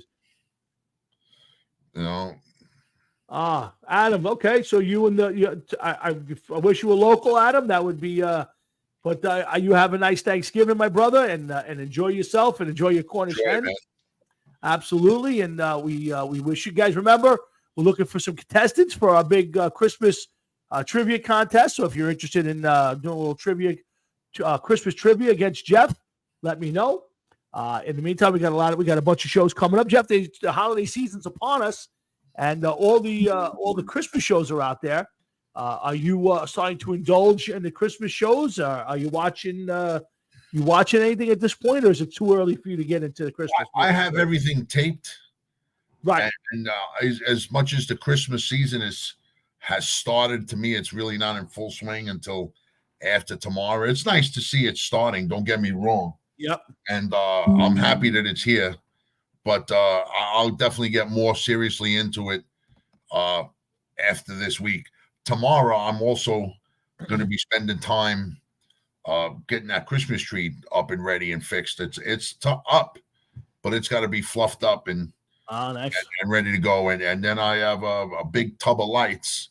So tomorrow may be spent getting the tree prepared and going through the lights and figuring out the light scheme, because I want to put lights on my the new sun porch that's up. Nice. And I will be. These guys, you get the notifications from these guys? I don't have my Facebook open right now. Neither do I, but I still get it all the time on just for messages. Yeah. There they are. These guys have nothing better to do. Who's that, Frankie and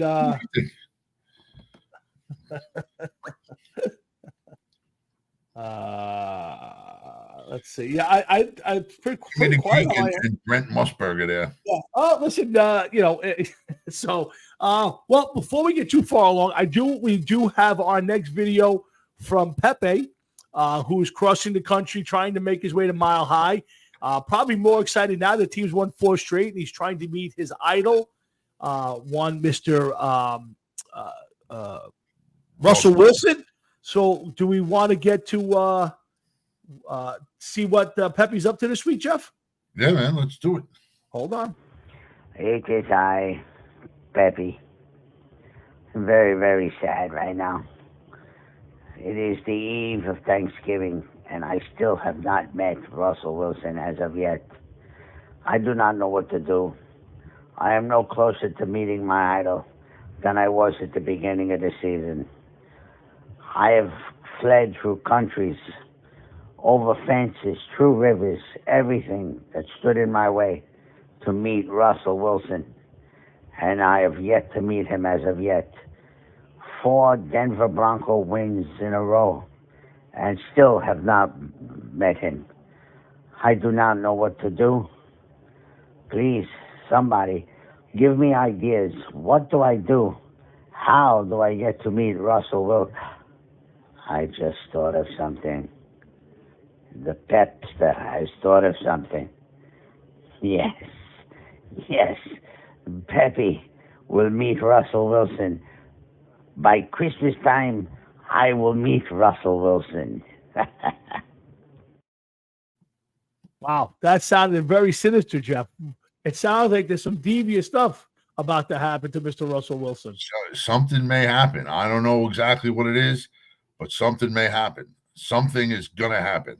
Oh, boy. Well, we eagerly await the next installment of Pepe's journey to meet his idol, Russell Wilson. We still got our Raider report coming up. We'll end the show with that.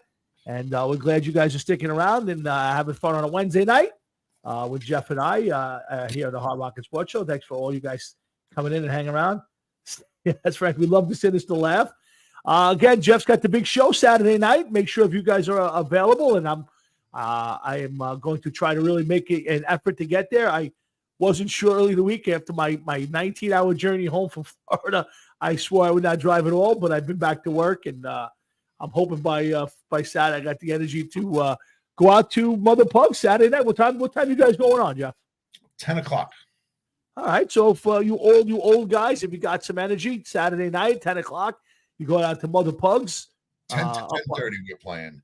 And we and they'll do 63 songs in that time. So you get to see the whole catalog. 13 songs with a set list of exactly 30 minutes long. I do not know. Well, are you stretching out the songs then? Yeah, or extra verses and choruses for each. I do not know if we're going out full uniform. Really? Yeah, we very well may this time around. Wow. It's been getting kicked around, but no definitive as of yet. But everything is ready to go. All right. Well, let's all hope that everybody get out and support Jeff and the Remorons this Saturday night from 10 to 10:30 at Mother Pugs, and then of course the big show on December 30th will be Jeff will be darting in full gear from a wedding straight through to his next gig for the Remorons at the same venue. So close out the 2023, and don't forget the big closeout show at the last Thursday of the year. Jeff will be doing his yearly death list. All the people who passed away for the year. Jeff reads it out. It takes a while. And this year seems to be a very, very long list. So be at that. But 2 big shows for the Remorons. Jeff, you got anything else booked with the other band? No, not right now. Everything we're 25 missions. We're just concentrating on some new material. I don't want to give away any of that right now. But we're gonna have some new songs. We're hoping to get a few new songs down, some Tom Petty, some Rolling Stones. That's about all I can give you right now. Okay. I don't want to get into the songs. Well, you want to know what it is? Come watch us play. But come the spring, we'll be ready to go. All right. Well, that's good to hear. So, guys, like that. And December 20th, if anybody's in the Rosebank area, we'll be doing the yearly jam. I think it's a full crowd this year. It looks like full attendance. The Remorons will be showing up. Will it be all of the Remorons or just a couple of the Remorons besides yourself? There's going to be some morons there. I don't know how many. All right. Well, all are welcome. We have the upstairs room booked for 3 hours. We'll have multiple drummers and bass players and guitar players. 6 to 9, 7 to 10. What? We are 6 to 9. I would imagine we have the ability to go to 10 o'clock if we'd like to. I'm still hoping we'll get the downstairs room. There's a band down there, but John seems to think that there's a good chance they'll bail out and we'll be able to move downstairs. And I don't think it matters, but I'm actually debating having a professional photographer and video guy come up. And this is the 10th time we've done, not the 10th anniversary, but the 10th time we've done this. Wow. So I'm thinking of trying to hire a video guy / photographer and kind of memorialize it and put out a video of the night. And I think it would be a lot of fun for everybody to, and then play some of it right here on the show. Well, let me know if there's any cost incurred with that. And, we'll worry about that at another time. But I got to ask you something. Are you going to be buying anything blue anytime soon? Am I going to be buying anything blue anytime soon? I don't think so. Why would I be buying something blue? What do you mean? Yeah. Oh, you're talking about the big. Yeah. Well, I actually own a blue suit, but I'm probably going to buy a darker blue. I got my tie in pocket square. I ordered that already through Amazon. It's already. I'm staring at it. Could you do me a favor and send me the link that you got it from? And Sure. what color did you get? The silver. They changed it from the champagne or gold color to silver. I'll send you the exact one I ordered. What about a shirt? I was just told navy pants, so I'm going to get a navy suit with a white shirt with the silver tie. So that's how I'm going. Navy pants? That's what the thread. I don't know if you're on that thread, but the thread I got was that it's a navy suit basically with the silver tie. I have it. I have a navy jacket, and I sent him a picture, and he said no, and he said it was a lighter blue. No, I have a lighter blue, so I will probably I'll run it past Joey, see what he says. But I thought I saw navy pants, but I don't know why you do a lighter jacket with navy pants. Doesn't make any sense to me. Oh, fuck me. Yeah. So next week I was gonna go next week and buy a new suit. A lot of fucking cloth here, you know. So I need an extra suit. I had about 4 suits. None of them fit anymore. They're all too big. So You got any blue suits that you're looking to get rid of? Yeah, I don't. It was a couple of grays and stuff. I don't think so, but I'll check. You know, there might be one in the back of the closet that's a navy. I'm not sure. I'll take a look and let you know. The only thing, though, is, I mean, you may be the person that has shorter legs than me, other than That's maybe true. Paul. That's So- true. Yeah, it's not necessarily the greatest looking groomsman of all time. That photo will be one for the ages, I would say. It's gonna look like a bunch of thugs hanging outside an old age home. That's very true. But we got the big jam coming up, so I'm gonna look into getting some video, and Father Bob's coming, and I'm hoping Ron Worms is coming. So Joey will be making an appearance, so we could have the whole group, and we'll have some fun. And if the Rumorons come, we'll have a bunch of people there singing and playing some tunes and having a few laughs. And I think it should be memorialized. So I'm going to concentrate on that after that. I actually, when I was in Florida, bought a new guitar in Florida so I could practice and start relearning some songs. Yeah, So I see that, man. So I did buy the cheap. I bought an Ibanez, a little white Ibanez that I left down there with a little practice amp, and that's it. So now I have when I am down there, I can play a little bit. And now that I got a 4-day stretch off, I'm going to start tonight relearning a bunch of tunes. I got the itch. I got to tell you the truth. I'm looking forward to playing again. It's been a long time since I really kind of played. Good night, Frank Catalano, and happy Thanksgiving to you, brother. Same thing, Frank. Happy Thanksgiving, bro. So, but so I'm looking forward to December 20th. And again, if you guys are in the area of Rosebank and Mode Music, Phrygian Studios, come on by, stop in. I'm sure there'll be a bottle of something floating around. And although we got to keep it out of Jeff's head, I'm going to have to pick up Jeff that night if we're going to drink. I'll have to go pick him up. I was in a liquor store earlier Uh-huh. today, and I bought a bottle of wine for tomorrow. Just to have, and then I was looking at all the different whiskeys Yes. and seeing what's next. You know, I Mhm. want to try some stuff, but I got to research some this time around. I'm not just willy-nilly buy something. Well, let me ask you. I mean, what makes a good whiskey or a good Scotch? Like, forget price. So, if I was going to a store to buy whiskey, is it single malt? Like, what? I have no idea. I have no idea. Like, I like. There's a Scotch. I think it's a Scotch. It's the Conor McGregor one. It's Power 12. I know which one. The Proper 12. Proper 12. I like it. I don't know if it's any good. Like I don't taste the difference between that and the blues or the greens. I couldn't tell you the difference. Like I'd love to take a class and have somebody teach me what's considered good whiskey, good Scotch. I have no idea.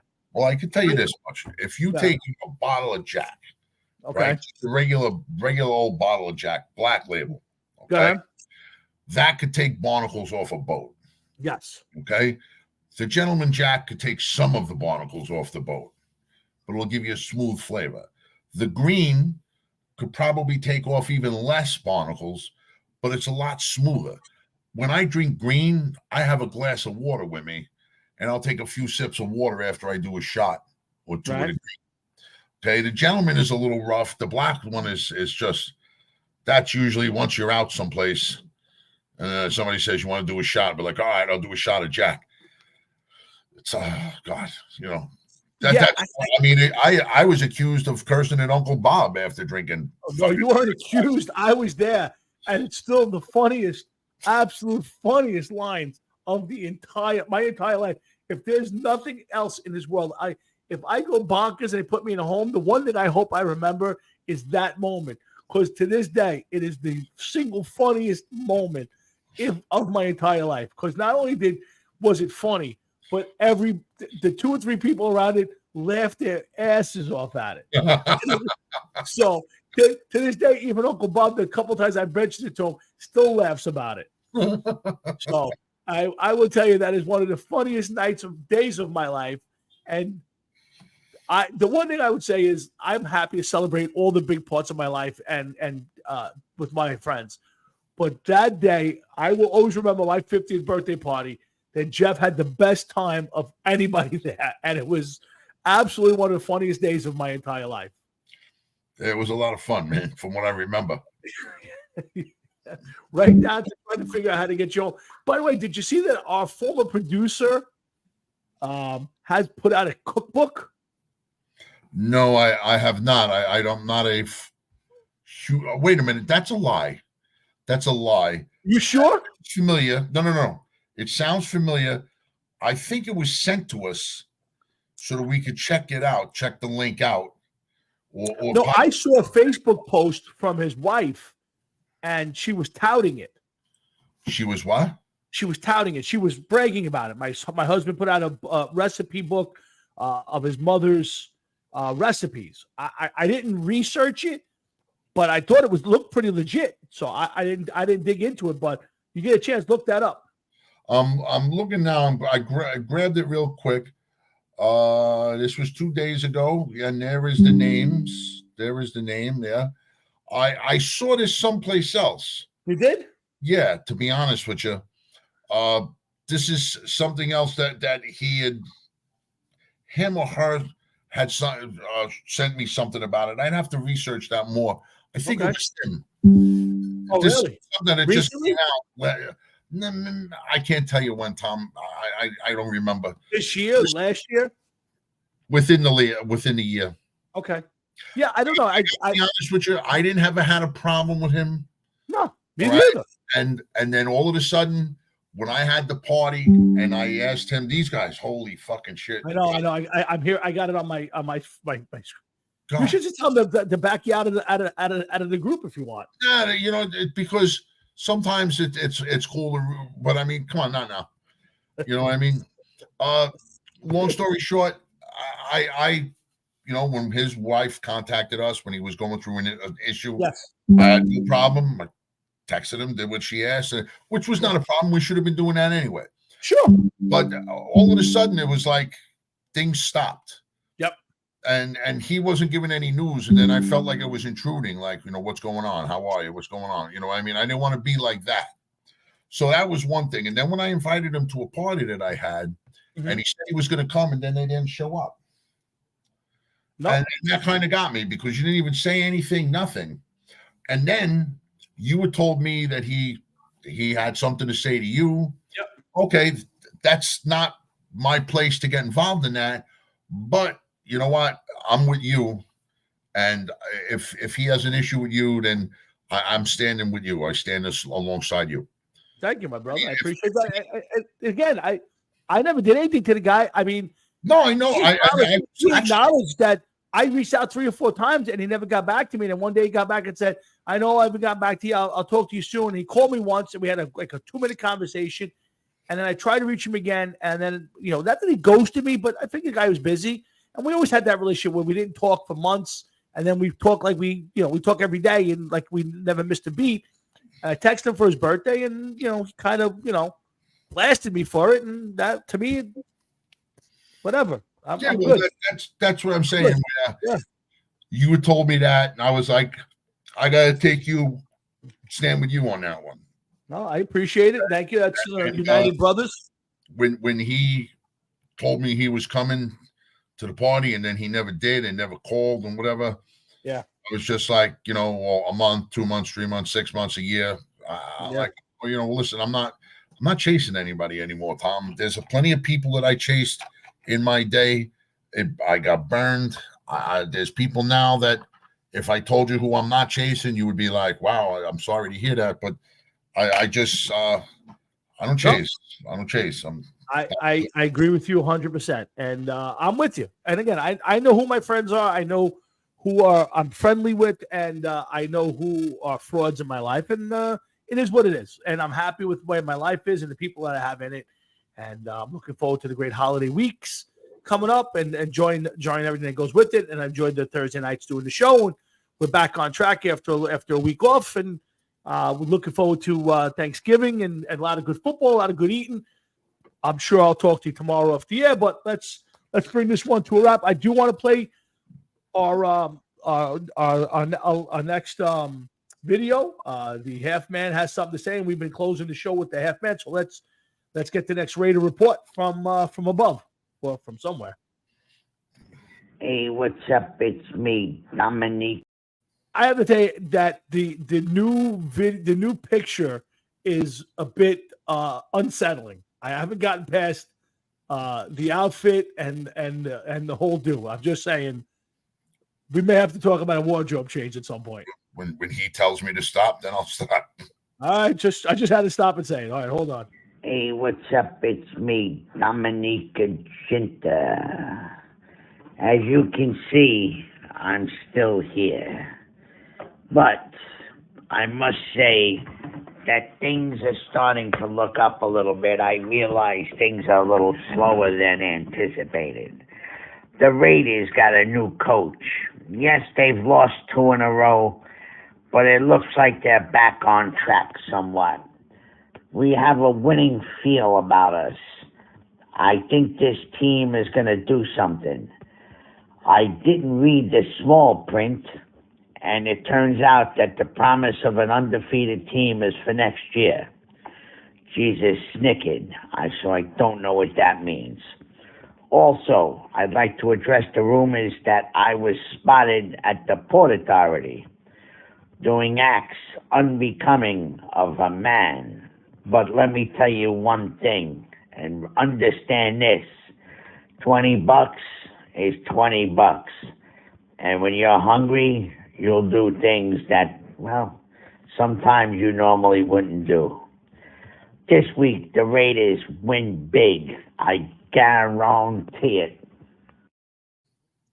That might be the funniest yet most disturbing video of all time. I have to tell you. First off, Dominique and Ginta, is that really what we're going with now? Dominique and Ginta? Well, does he look like Dominic? It doesn't look like Dominic, but Dominique, that's really what we're going with? Like Dominica, though.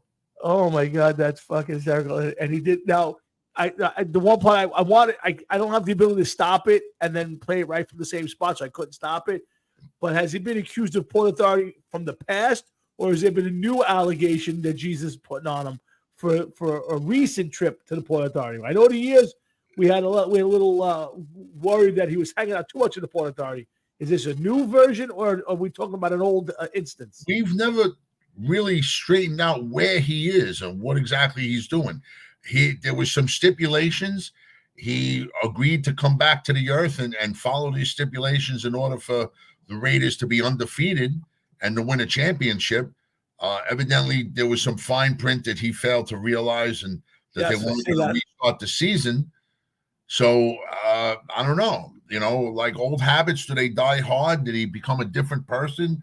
Is somebody from above laughing at him? I don't know. Interesting. So it's up to you to decipher. Listen, David Chase, I'm not. You know what I mean? This isn't Don't Stop Believing. This is the half man. You know what I mean? It's a great way to end the show, folks. It's true. All right. You gotta take this all with a grain of salt. And yeah, there's not a lot. I'd say, but there's not a heavy lot of thought into this. This is a let me do something and get it over the time in the next 30 seconds kind of thing. So you know, not really. It's quality for the quantity that we're getting.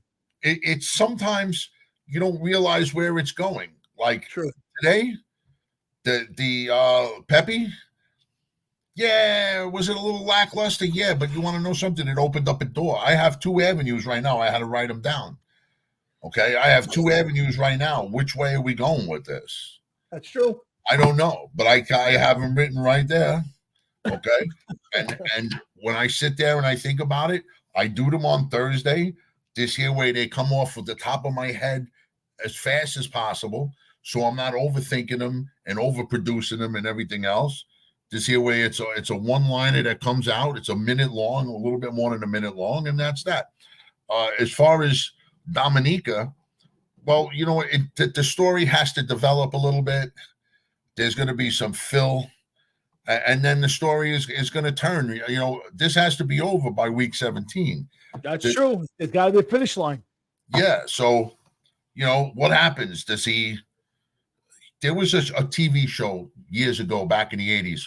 You may remember it. You may not. I don't know. It was called St. Elsewhere. Sure. Do you remember it? And this hospital's name was St. Legis. Okay. And it turns out that the whole entire show was a kid, an autistic kid or a retarded kid that was imagining this and thinking this, that none of that show actually happened. Really? I see that. I did not know that. I watched parts of it, but I would not say I was a fan of the show. I remember watching it when I was younger. Okay. And that's how the show ended up. Wow. Interesting. That it was taking place in the mind wow. of a kid that was not right. Interesting. So, like, do we end it that way? Do we go that way? Does the half man go from heaven to hell for the sins that he's committing in the past and the sins he's committing now?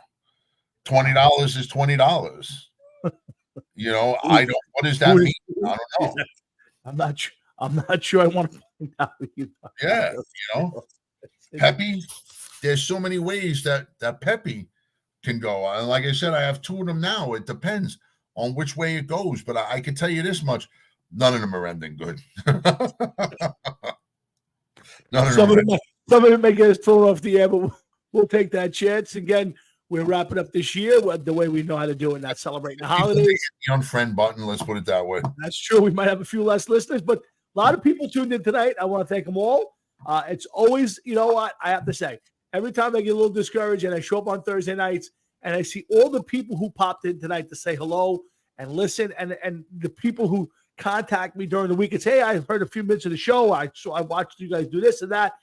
It makes me feel better that whatever effort we put in, we're happy to have everybody hanging out with us. And it's kind of a way to bring everybody together on a night. And I hope it continues. We got coming up next year will be our 10th anniversary, and I'm contemplating a big event for the 10th anniversary, Jeff. I'm contemplating. I think if there needs to be a big event to celebrate 10 years of this show.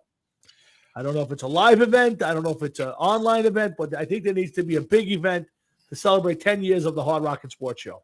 I'm just happy to be part of it at this point in time. And there's a lot of people that were doing radio shows, internet radio shows before, during, and while this show was on, and have backed away. They've stopped. I don't see them doing their shows anymore. And this one continues to go on, and it grows in a different way. Yeah. It's always a fun thing. And it's like, you listen, this to me is me and you just having a conversation once or twice a week. Yep. There's other things. Yeah, we text one another and everything else, but we're not talking on the phone every day. So this one, it fills that void. And if this show stops, then that means that me and you are going to be talking on the phone more. And either way is a winning combination for me. I couldn't care less. I know, and I can say this much: New York and the New York area was not the same, knowing that you were not in it. No, I appreciate that.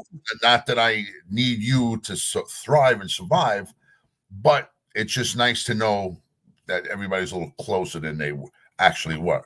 No, so, absolutely, yeah, and it's a lot of fun. Listen, it's a long time before that. Me thinking about being in Florida full time, but right now, I enjoy going down and catching a break. But it's always nice to come home, and it's always great to do this every Thursday night. Sometimes kicking and screaming. I woke up, I got home about 5:00, did everything I needed to do, and about quarter to 6, I said, "We close my eyes," and I opened my eyes. It was 10-7, so it's. I was, oh my God, I'm exhausted. Can I do this? And 2 hours flew by, and I love every second of this, and I love doing this with you, and I love the fact that Frank Catalanos and Adam Hines and everybody tunes in, and we hang out together a couple one night a week, and have a few laughs and break each other's balls a little bit, and hopefully we'll do it for a very long time. And like I said, next year's 10 years, maybe we'll bring it in with a bang, or maybe a little show someplace. We'll we'll see how it plays out. But for tonight, let's let everybody get on to the holiday weekend.